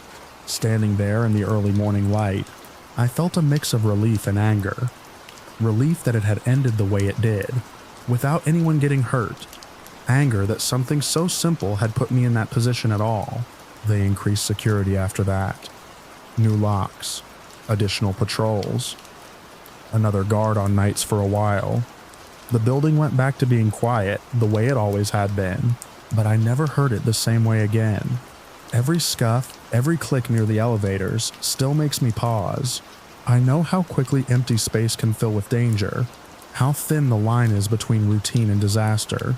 When I walk those floors now, I don't just watch the cameras, I listen to the building, remembering the night it wasn't as empty as it looked, and how close I came to being just another incident report, filed away and forgotten.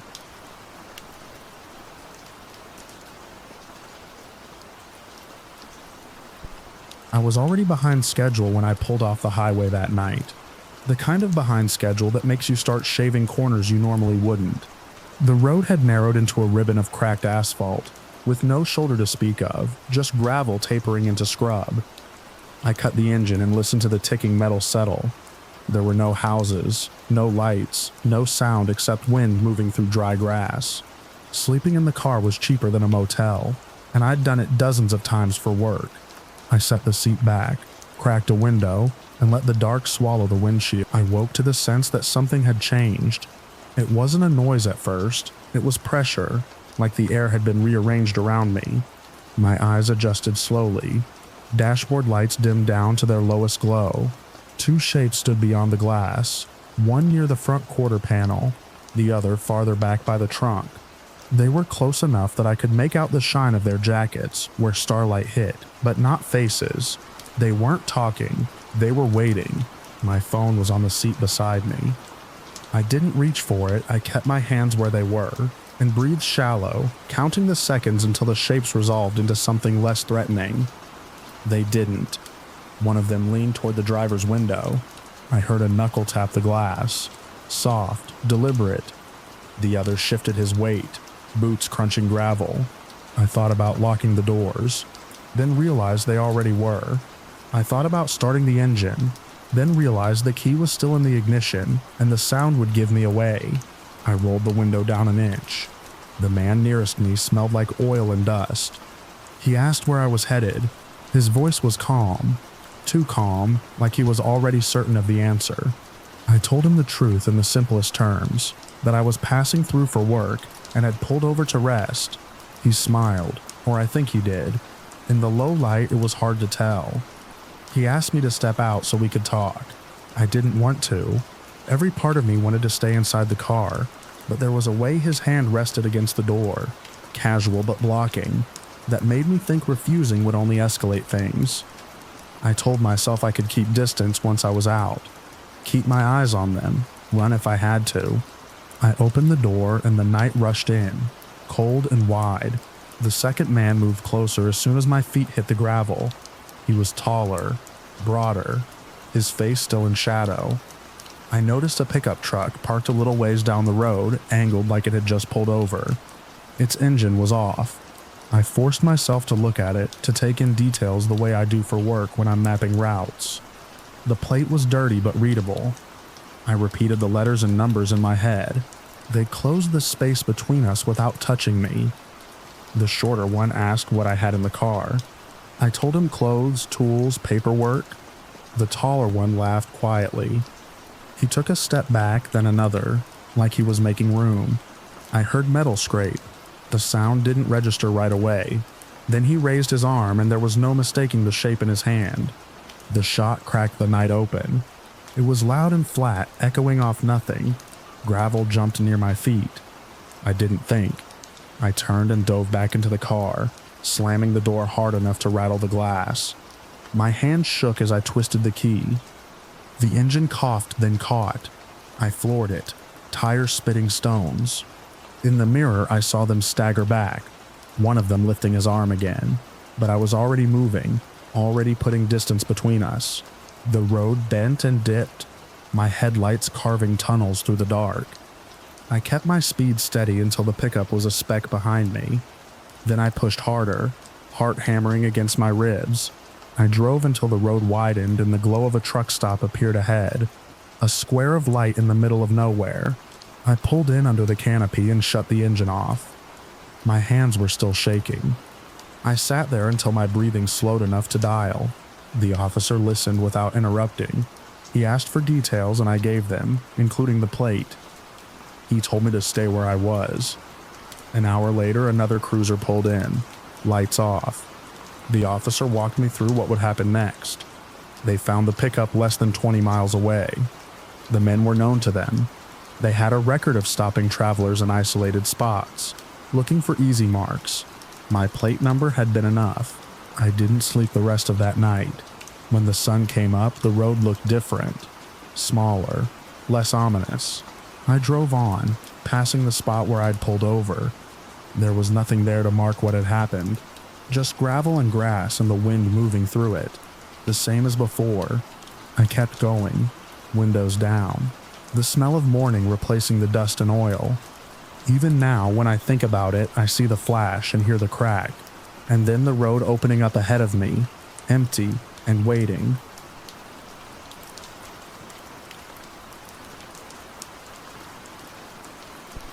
I remember the cold first, the way it slid under my jacket and settled against my ribs like it had been waiting for me. It was close to midnight, that hour where the town feels emptied out, as if everyone agreed without speaking that nothing good happens if you're still outside. I had stayed later than usual, and chosen to walk home instead of calling for a ride, telling myself the streets were familiar, quiet, safe enough. I kept my head up, my hands out of my pockets, listening to my own footsteps scrape softly along the pavement. The streetlights were spaced far apart, leaving long stretches of shadow between pools of yellow light. Houses sat back from the road, their windows dark, porches empty. Somewhere in the distance a dog barked once, and then stopped. I told myself I liked this part of the walk, the stillness, the sense that the town was holding its breath. My breath came out in thin white clouds, and I adjusted my pace, steady and cautious, the way I always did when I was alone at night. I noticed the car because of the sound first. An engine, high and fast, coming from behind me. It didn't belong to the neighborhood, not at that speed. I stepped a little closer to the curb, glancing back over my shoulder. Headlights flared, bright enough to force my eyes to squint. For a moment I thought the driver would slow, pass me, disappear down the road. Instead, the car surged forward. The space between us vanished too quickly for thought. Tires hissed against the asphalt. The car missed me by inches, so close I felt the rush of air tug at my jacket. I stumbled back, heart slamming hard enough to make my vision blur. The car tore past and continued down the street, its taillights shrinking into red dots. I stood there, frozen, my hands trembling. Accidents happen, I told myself. Someone speeding, not paying attention. I forced my breathing to slow and took a few steps forward, trying to shake off the spike of fear that had settled deep in my chest. My legs felt unsteady, but I kept moving, counting on momentum to carry me out of that moment. Then the car's brake lights flared. It stopped at the far end of the block. I watched, confused as it idled for a second, then began to turn around. The headlights swung back toward me, cutting through the darkness. Every instinct I had screamed that this was wrong. This wasn't someone realizing they'd driven too fast and deciding to be careful. This was someone making a choice. The engine roared again, louder this time. The car accelerated straight toward me. There was no space to think, only to move. I ran toward the nearest thing that offered any cover at all. A narrow metal lamppost set into the sidewalk. It wasn't much, but it was solid, and it was something. I pressed myself against it, trying to make my body as small as possible, my breath coming in short, sharp gasps. The headlights bore down on me, washing everything in white. For a split second, I was sure the driver wouldn't stop, that the car would jump the curb and crush me where I stood. Instead, it swerved at the last moment, clipping the edge of the sidewalk and skidding to a halt a few yards away. The engine revved, angry and impatient. My hands fumbled in my pocket for my phone. I remember how loud it sounded when I pulled it free, the scrape of fabric amplified by fear. I turned my back slightly, using the lamppost as a shield, and brought the phone up, my fingers shaking so badly it took 2 tries to unlock the screen. I didn't wait to see what the driver would do next. I hit the emergency number and held the phone tight against my ear. I started talking as soon as the line connected, my words spilling out too fast. Where I was, what had just happened, that there was a car trying to hit me. I kept my eyes on the vehicle the whole time, watching the dark shape of the driver behind the windshield. I couldn't see their face, only the outline of a head and shoulders. Unmoving, the car crept forward a few inches, then stopped. The headlights flicked off and on again. I shifted my grip on the phone, turning it slightly so the screen was visible. The glow lit my hand and the side of my face. I didn't plan it as a signal, but it worked like one. The engine revved once more, sharp and sudden. The car jerked backward, tires squealing as the driver threw it into reverse. It spun around in the street and took off the way it had come, disappearing so fast it felt unreal, like a bad edit in a film. As it passed under a streetlight, I caught one last detail that stuck with me long after the sound of the engine faded. There was no license plate. I stayed pressed against the lamppost, phone still to my ear, my knees threatening to give out. The operator kept me talking, grounding me in the present, asking me to describe the car, the direction it had gone. I did my best, though everything felt distorted, stretched thin by adrenaline. I remember apologizing for shaking, for not being clearer, and the operator telling me to take my time. A police cruiser arrived within minutes, its lights painting the houses in red and blue. The officer approached slowly, hands visible, his voice calm and steady. I ended the call and pocketed my phone, suddenly aware of how cold my fingers were. I repeated the story again, pointing down the street, describing the way the car had come at me twice, the way it had fled when it saw the phone. The officer listened without interrupting. When I mentioned the missing license plate, his expression changed just slightly, the calm tightening into something more alert. He asked a few more questions, then told me they would canvass the area. Another cruiser drove past, scanning side streets, its headlights sweeping over fences and driveways. They offered to walk me home. I accepted without hesitation. The rest of the walk passed in a blur. Every engine sound made my shoulders tense. Every shadow felt like it might break free and rush toward me. When I reached my door and locked it behind me, the quiet inside my house felt heavy, unfamiliar. I stood there for a long time, my back against the door, listening to my own breathing, replaying the sound of tires on asphalt over and over in my head. Later, after the officers left and the house settled into its usual nighttime creaks, I checked the windows, then checked them again. Sleep didn't come easily. Each time I closed my eyes, I saw headlights surging forward, felt that rush of air, that certainty that something terrible was about to happen. Nothing else came of it. The police followed up, took another statement, told me they hadn't found the car. Days passed, then weeks. Life resumed its normal shape. I changed my route home. I avoided walking alone at night. I told myself that was just common sense, not fear. But sometimes, when the town grows quiet and the streets empty out, I think about how deliberate it felt, the way the car stopped, the way it turned around, the way it tried again. I think about how close I came to not having time to run, not having a lamppost to hide behind, not having my phone ready in my hand, and I think about that empty space where a license plate should have been, reflecting nothing at all, as if the car had never intended to be known.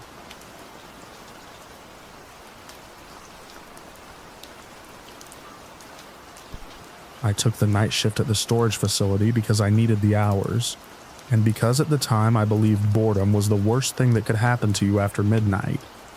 The building sat alone at the edge of a light industrial strip, a squat concrete box with roll-up doors, and a small glass front office that faced an empty parking lot. After the nearby warehouses shut down for the night, there was nothing but the hum of distant highway traffic and the occasional wind pushing trash along the fence line. My job was simple: sit at the desk, monitor the cameras, log any late renters who needed access, and make sure no one wandered where they didn't belong. I worked alone. That was normal. The owners didn't see a reason to pay two people to watch a building that statistically almost never had problems. The front door locked automatically at 10. Anyone with a unit had a keypad code for the gate and the hallways. Anyone without one was supposed to come back during business hours. The rules were clear, and most nights were uneventful enough that I could recite them to myself without looking. The first night it happened, I was filling out a routine log entry, noting the time a customer had exited through the gate. I heard the front door before I saw anything on the cameras. It wasn't a knock. It was the hard, sudden rattle of someone grabbing the handle and shaking it like they expected it to come free. The sound cut through the quiet so sharply that I stood up before I realized I was moving. I looked up at the monitor that showed the front entrance. A man stood just outside the glass, close enough that his breath fogged the pane. He was tall, wearing a dark jacket and a knit cap pulled low.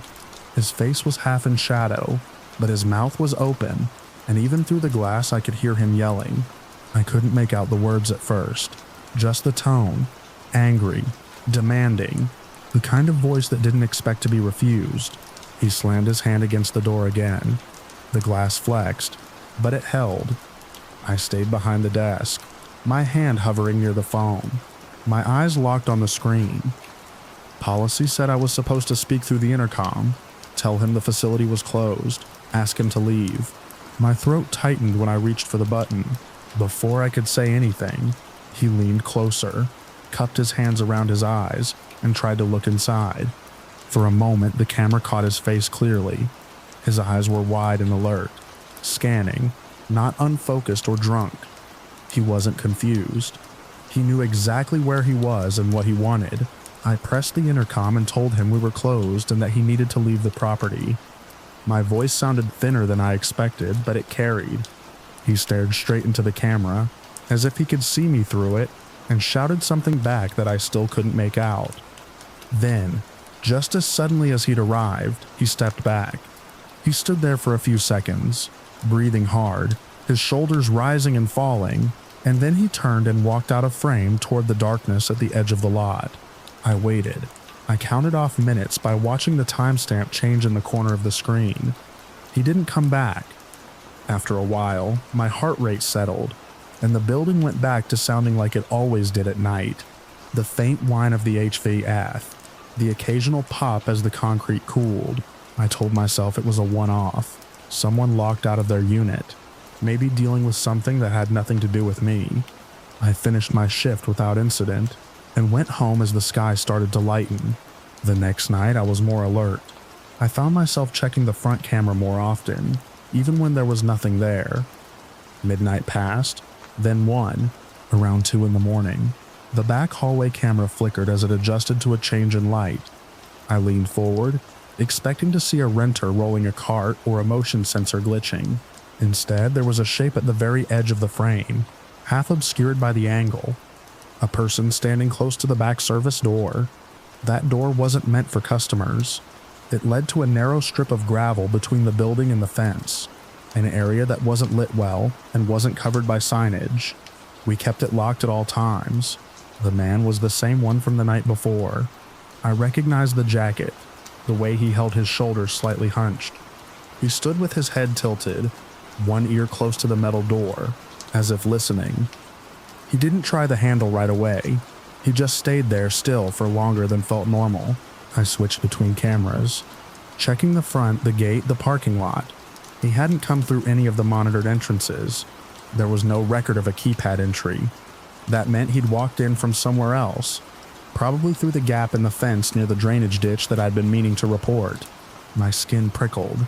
The building felt different knowing someone was that close, on the other side of a wall, trying to hear me breathe.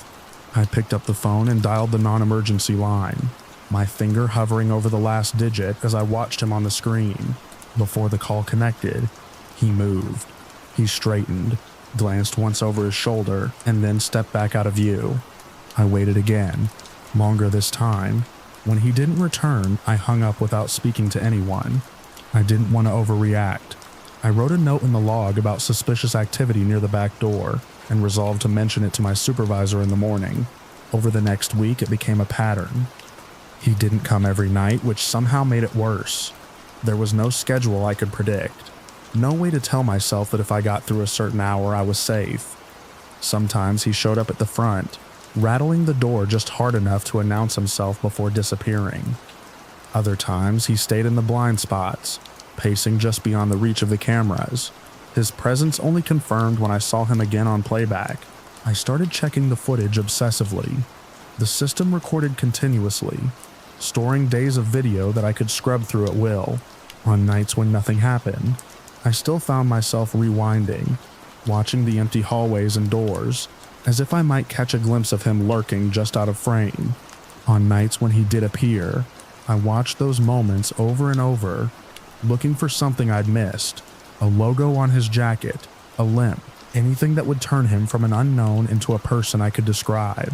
What unsettled me most was how patient he was. He never tried to force his way in beyond that first night. He didn't shout anymore. He learned quickly that noise drew my attention and made me reach for the phone. Instead, he adapted. He stood close to doors, listening. He walked the perimeter slowly, testing the fence in places the cameras didn't reach.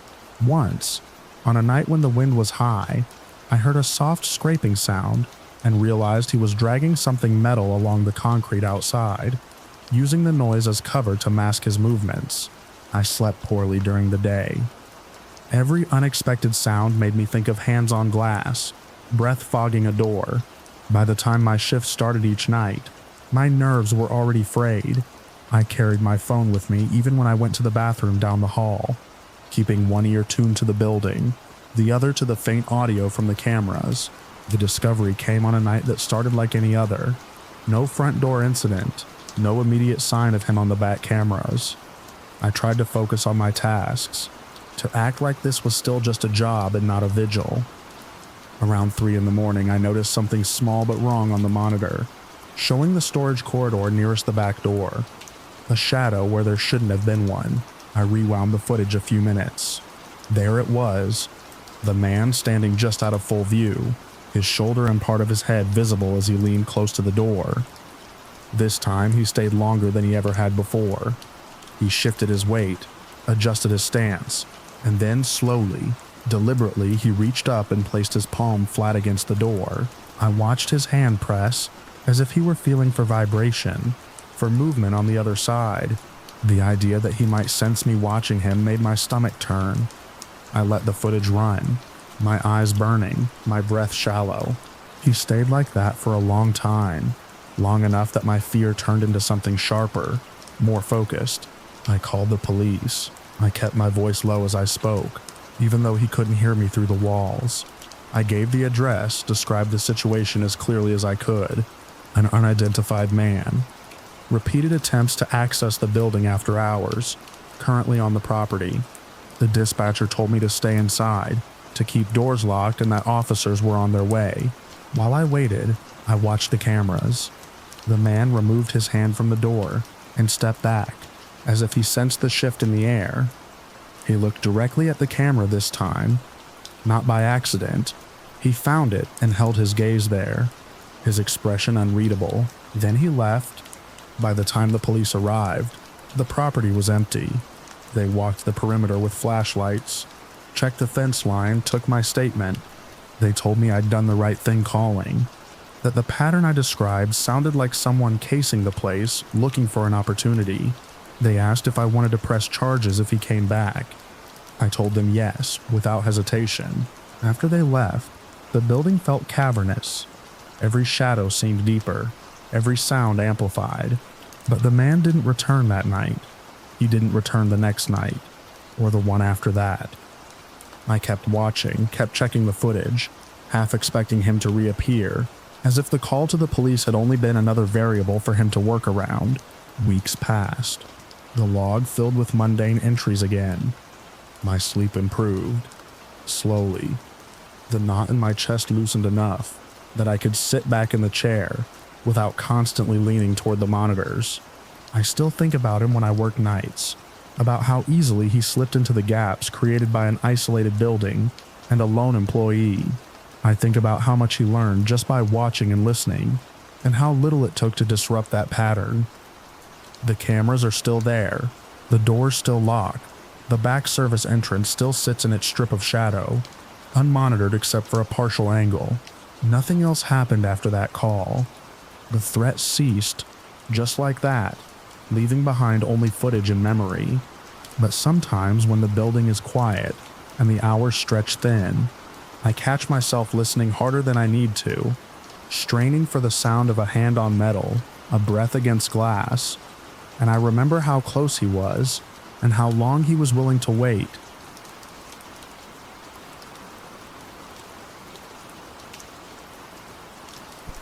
I moved into that building because it was cheap, and because cheap meant quiet. At least that's what I told myself at the time.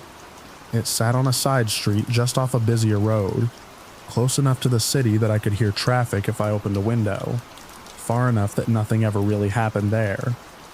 3 floors, narrow stairwell, thin walls. The letting agent had been up front in a detached way, explaining that several of the units were unoccupied and had been for a while. Renovations pending, market conditions, the usual reasons. I didn't care. Empty flats meant fewer neighbors, fewer complaints, and lower rent. For someone watching every expense, it felt like a win. My flat was on the middle floor. One above me, one below. When I signed the lease, I was told the flat upstairs was empty, and had been for months. I remember noticing the dust along the top edge of its door frame, the way the mailbox label had faded to nothing. It felt abandoned in a benign, administrative sense, like a room forgotten by paperwork rather than people. The first week passed without incident. I worked, came home, cooked simple meals, slept. At night, the building settled the way old buildings do, with soft ticks and distant pipes. Nothing that raised alarms. On the second week, though, I woke sometime after midnight to a sound that didn't fit the pattern I'd already learned. It was a dull bang from above me. Not sharp, not violent, just heavy, like something being set down without care. I lay there in the dark, listening, waiting for the familiar follow-up sounds of water in pipes or a radiator adjusting. Instead, there was another bang, closer this time, followed by something that sounded uncomfortably like footsteps. I told myself it was nothing. Buildings amplify and distort sound. A pigeon on the roof, maybe. Or someone had finally moved into the flat above and hadn't bothered to tell anyone. I rolled onto my side and tried to sleep. The footsteps continued for a minute or two, slow and deliberate, then stopped. The next morning I checked the stairwell. The door to the flat above mine was still closed. No new mailbox label, no signs of recent use. I shrugged it off, but the explanation felt thinner in daylight than it had in the dark. 2 nights later, it happened again. This time I was awake when it started. A scrape, then a heavy thud directly overhead, followed by pacing. Not random creaks, but the measured back and forth of someone moving from one side of a room to the other. I sat up in bed, phone in my hand, listening. The sound carried through the ceiling with a hollow clarity that made it impossible to ignore. I checked the time. Just after 1. The noises went on longer this time, nearly 10 minutes, before stopping abruptly. No doors opening or closing. No footsteps on the stairs. Just silence. Thick and expectant. The idea that someone was using the empty flat without permission crept in then. Uninvited but persistent. Squatters existed. I'd read about it, heard stories. It still felt unlikely though. The building wasn't derelict. There were working lights, functioning locks, regular inspections. I pushed the thought aside and went to work the next day. But I noticed I was more tired than usual, my attention snagging on small noises. On the 3rd night, the sounds changed. I was sitting on the sofa, half watching something, when I heard footsteps outside my flat. The corridor outside was narrow, the kind where sound bounced and lingered. Someone was walking slowly, close to the wall. I muted the television and held my breath. The footsteps stopped directly outside my door. For a few seconds, nothing happened. Then there was a soft scuff, as if someone had shifted their weight. A hand brushed against my door, just barely enough to be audible. My stomach tightened. I stayed still, listening. Whoever it was moved away, and I heard them take the stairs upward. The footsteps grew quicker as they went, almost a run by the time they reached the top of the stairwell. A door above me opened and closed. I didn't sleep much after that. The following day I considered calling the landlord. I even drafted an email in my head, but doubt crept in again. What would I say? That I thought someone might be in an empty flat, because I'd heard some noises at night. It sounded flimsy, paranoid. I deleted the unsent message and told myself I'd wait and see. Waiting turned out to be a mistake. It was late, well past midnight when the knock came. Not a polite knock, not the hesitant tap of a neighbor with a small favor to ask. It was loud and aggressive, the kind that rattled the door in its frame. I jumped up from the sofa, heart hammering, and moved toward the door without thinking. Before I reached it, the handle rattled. Someone was trying to open it. I froze. The lock held, but the pressure on the handle was insistent. Another knock followed, harder than the first, accompanied by a low, muffled sound on the other side. A voice, but not words I could make out. I backed away, my mind finally catching up with my body. Fear sharpened everything. I could hear my own breathing, loud and uneven. The door shook again, and for a brief, horrifying moment, I imagined it giving way. I grabbed my phone and retreated into the bedroom, closing the door behind me, more out of instinct than strategy. I dialed the emergency number with shaking fingers and whispered my address when the operator answered, explaining that someone was trying to get into my flat. While I was still on the line, the knocking stopped. I listened, straining to hear through the walls. Footsteps retreated from my door, fast and heavy, and then I heard them on the stairs, going up. The operator stayed with me, her voice calm and steady, while I waited in the dark. The police arrived quickly. Blue light flickered through the thin curtains, painting the walls in brief flashes.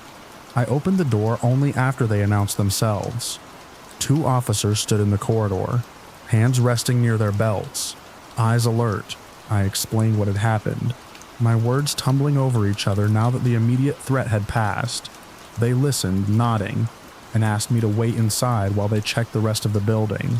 I didn't see what happened upstairs. I only heard it. Raised voices, the sound of a door being forced open. Footsteps moving quickly. At one point, there was a shout that echoed down the stairwell, sharp and commanding.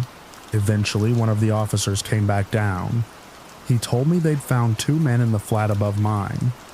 They weren't tenants, they'd been living there without permission, slipping in and out at night to avoid being noticed. He said they'd tried my door because they thought no one was home.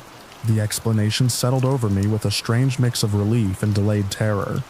There was no mystery left, no ambiguity to soften the edges, just the knowledge that for weeks, people had been living directly above me, listening to the same pipes, the same settling noises, aware of my presence in a way I had never been aware of theirs. After they were taken away, the building felt different. The silence returned, but it wasn't the same silence I'd enjoyed before. It felt hollow, provisional. I slept with the lights on that night, and for many nights after. The flat above mine stayed empty after that. The landlord eventually installed better locks, brighter corridor lights, practical solutions to a very practical problem. Life went on. But even now, when the building shifts in the night and a sound carries through the ceiling, my body remembers. I lie still, listening, waiting to be sure the noise ends where it should, and doesn't start again just outside my door.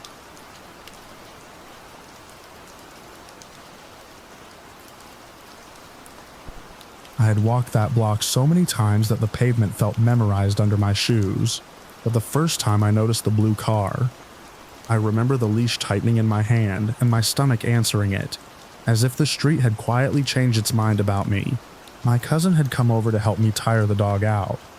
It was late afternoon, the hour when the sun still shows its face, but the houses have already started to look inward. Blinds tipped, doors shut, driveways empty. The neighborhood was the kind of place where nothing happened, unless you counted mail trucks and joggers. A neat grid of streets with trimmed hedges, and a few kids' bikes left on lawns like punctuation marks. The dog moved with the determined joy he always had on walks, nose down, tail swinging, pulling us along the same loop I had traced for months. Routine had made me careless, and carelessness had made the blue car stand out. It was parked halfway down the street, a dull, older model with paint that had once been bright and had given up. I couldn't tell you the make even now. What I remember is the color, how it seemed wrong in the way faded things sometimes do. Too present. The windows were dark, not tinted enough to be suspicious on their own, just dark enough that you had to lean your eyes into them to see anything back. As we approached, the dog slowed, sniffed the curb, and I slowed with him. The car didn't move. No engine noise, no door opening, nothing that would justify my attention, except that I felt watched. I glanced away and then back, telling myself it was nothing, that the sensation was a trick of quiet streets and too much time. We passed it, and the feeling followed, like a fingertip pressed between my shoulder blades. I looked over my shoulder. The car was still there, still quiet. My cousin was talking about work, something minor, and I nodded in the right places. We turned the corner, and the feeling loosened. The dog trotted on. I told myself I was tired, that this was what happens when you let your mind idle. The next day it was morning, bright enough that shadows had crisp edges. I walked the same loop, the dog eager as ever. My cousin not with me this time. The blue car was there again, this time at the opposite end of the street, angled as if it had just pulled in. I stopped walking without meaning to. The dog tugged. I laughed it off to myself and kept going. As I passed, I tried to see inside without staring, the way you do when you don't want to look like you're looking. I caught a shake behind the wheel, a suggestion of someone leaning forward. The car idled. The sound was so low I felt it more than heard it. It stayed there while I crossed the intersection. It stayed there while I bent to retie a loose lace. When I straightened, it was gone. Relief came so fast it embarrassed me. I finished the walk and went inside, the door clicking shut behind me with a sound that felt too loud. By the third time, I couldn't pretend it was coincidence anymore. My cousin was with me again. The sky was already dimming. That slow slide into evening when the air cools and the light goes flat. We walked the dog past the first streetlight flickering on, past a house where someone was grilling, the smell of smoke and meat settling into the block. The blue car rolled into view ahead of us, moving this time slow, almost respectful. It pulled to the curb and stopped. The engine cut. The dog paused, ears pricked, and stared. I stopped too. I didn't say anything. My cousin followed my gaze and fell quiet. We stood there, 3 of us, in the middle of a residential street that suddenly felt too open. The car sat with its nose pointed slightly toward us, as if listening. The windows were dark again. I waited for a door to open, for someone to step out and ask for directions, for anything that would break the tension into something explainable. Nothing happened. We crossed the street, not because we needed to, but because it felt like a move. As we stepped off the curb, the engine roared to life. The sound was sudden and loud in the stillness. The car lurched forward, accelerated past us, tires humming, and disappeared down the block. My heart kicked hard against my ribs. The dog barked once, confused. We didn't run then. We stood there and watched the empty street. I laughed again, the wrong kind of laugh, the kind that tries to smooth over something sharp. My cousin asked if I was okay. I said yes. We turned back toward home, taking the shortest route, the dog still pulling as if nothing had changed. That night I lay awake longer than usual, listening to the familiar creaks of the house, the distant rush of a main road, cataloging every passing headlight through the blinds. In the morning, I told myself I would change the route, walk later or earlier, vary the pattern. I told myself patterns are what get noticed. I told myself a lot of things. The 4th time was late afternoon again, the sky lowering. We had almost completed the loop when the blue car appeared behind us, rolling at a walking pace. I felt it before I heard it, a pressure in the air. I turned my head and saw it there. Too close. It didn't pass. It matched our speed. I shortened the leash and stepped aside, pretending to fuss with the dog. The car stopped. I could feel the driver's attention like heat. My cousin murmured that maybe it was someone lost. I nodded without conviction. The dog whined. I stood and took a step forward. The car took a step too, the engine whispering. We walked. It followed. The streetlight overhead buzzed. I could see my breath now, faint in the cooling air. We reached the corner where we would usually turn away from home, stretching the walk a little longer. I didn't do that. I crossed the street toward our place. As my foot hit the opposite curb, the car surged. It didn't come toward us. It shot forward, speed sudden and aggressive, the engine note climbing, the body rocking as it took the turn too fast. It vanished down the street, taillights flaring, and then gone. I didn't wait to see if it would come back. I grabbed the leash and ran. My cousin ran with me, shoes slapping, breath loud. The dog lunged forward, confused by the change in pace but happy to comply. We didn't speak. The house loomed ahead, familiar and suddenly precious. I fumbled the key, cursed under my breath, got the door open, slammed it shut behind us, turned the lock until it clicked, and then clicked again. Inside, the air was still and smelled like home. I leaned against the door and listened. Nothing. No engine. No footsteps. The dog circled, nails clicking on the floor, then settled. My cousin put a hand on my shoulder. I nodded. We stayed there for a long minute, then another, the silence stretching. After that, I changed things. I walked at different times. I took different routes. Sometimes I didn't walk at all. The blue car didn't come back, not that I saw. The street returned to itself, quiet and unremarkable. But the routine was broken.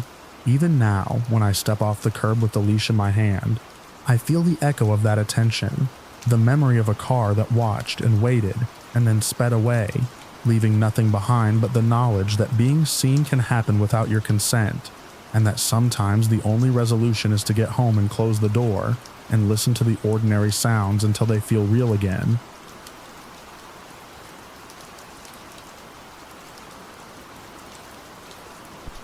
The floorboards popped under my heel as I shifted my weight, listening to the way the house held its breath. The place was old, older than any of us really understood, and it sat crooked on a patch of land so deep in Tennessee that phone signals died, somewhere between the main road and the rusted mailbox. Our parents dropped us off that Friday afternoon with a weekend's worth of groceries, a handful of VHS tapes, and one rule that really stuck: don't go outside after dark. It wasn't the kind of rule we were used to hearing. It didn't come with any reasons. Just a quiet warning muttered by Dad while he stacked canned food in the pantry, followed by a look from Mom. I didn't know how to read at the time. We nodded, promised, and didn't think much of it. That night, with the sun finally gone and the house sweating around us, Jeremy suggested hide and seek. I should have said no, but I was 13. I'd been the responsible one all day, keeping my brothers entertained while the heat pressed down through the ceiling like a hand. I was tired of saying no. We turned out most of the lights enough to make the game feel like something different, something better than just killing time. I told them we were only playing inside, no outside hiding. Kyle didn't argue. He was 8 and still clung to door frames when the wind picked up too fast. Jeremy, 10 and stubborn, just rolled his eyes and counted off, while Kyle and I scattered. I darted past the kitchen and saw the back door open again. Just like earlier, that screen door never latched right. The wood door had been left half open, as if someone had just stepped out and forgotten to close it. I pushed it shut and flipped the deadbolt, telling myself it was just the breeze. Even though there hadn't been any breeze all day, the attic stairs groaned under my feet. I knew it wasn't the best hiding spot, but I also knew Jeremy never checked up there. I crouched behind a pile of sheet-covered furniture near the window, the air thick with dust and something else, something dry and sharp that made my nose sting. Jeremy's voice echoed up through the floorboards. Ready or not, then silence. I waited. I expected the usual footsteps, muffled laughs, Kyle's little feet giving him away, but the house stayed quiet. Not the good kind of quiet, the kind where the shadows feel thicker, and you start to think maybe you're the only one left breathing. I shifted my weight, and that's when I heard it. The screen door. Creak. That sound cuts straight through you, when you know it's not supposed to happen. I froze, one hand braced on the dusty floor. No footsteps followed. Just that sound, then stillness. Minutes passed. No voices, no laughing, no chasing. I started down the stairs slowly, each step like a breath held too long. The second floor was empty. I whispered Jeremy's name, then Kyle's. Nothing on the first floor. The kitchen light buzzed overhead. The back door was open again. Not wide, just enough to show the dark behind the screen. The latch was undone. I locked it. Deadbolt too. Then I heard Kyle. He called out like he'd just been surprised. Not scared, not hurt, just startled. The way you sound when someone jumps out and tags you. But the sound didn't come from inside. It came from outside. I bolted to the front door, flung it open, and stepped out onto the porch. Everything beyond the porch lights was black. No stars, no moon, no movement. I called his name. Again. No answer. Then something moved just past the edge of the light. It wasn't fast. It wasn't loud. But it moved in that way people move when they don't want to be seen, slipping through the dark like it belongs there. I backed into the house and locked the door. I found Jeremy in the pantry, knees pulled to his chest, flashlight off. He said he hadn't heard Kyle, hadn't even moved since the game started. He thought we'd forgotten him. He didn't believe me when I said Kyle might be outside. Neither of us wanted to open a door again. We waited in the living room, every light on. At some point, we heard tapping. Not sharp, just soft, irregular, like a fingertip brushing the glass. Jeremy pulled the blanket tighter around his shoulders and didn't ask questions. Then something scraped along the outside wall. A single, dragging line from the front window to the back corner of the house. We didn't look. When the sun came up, the house felt smaller.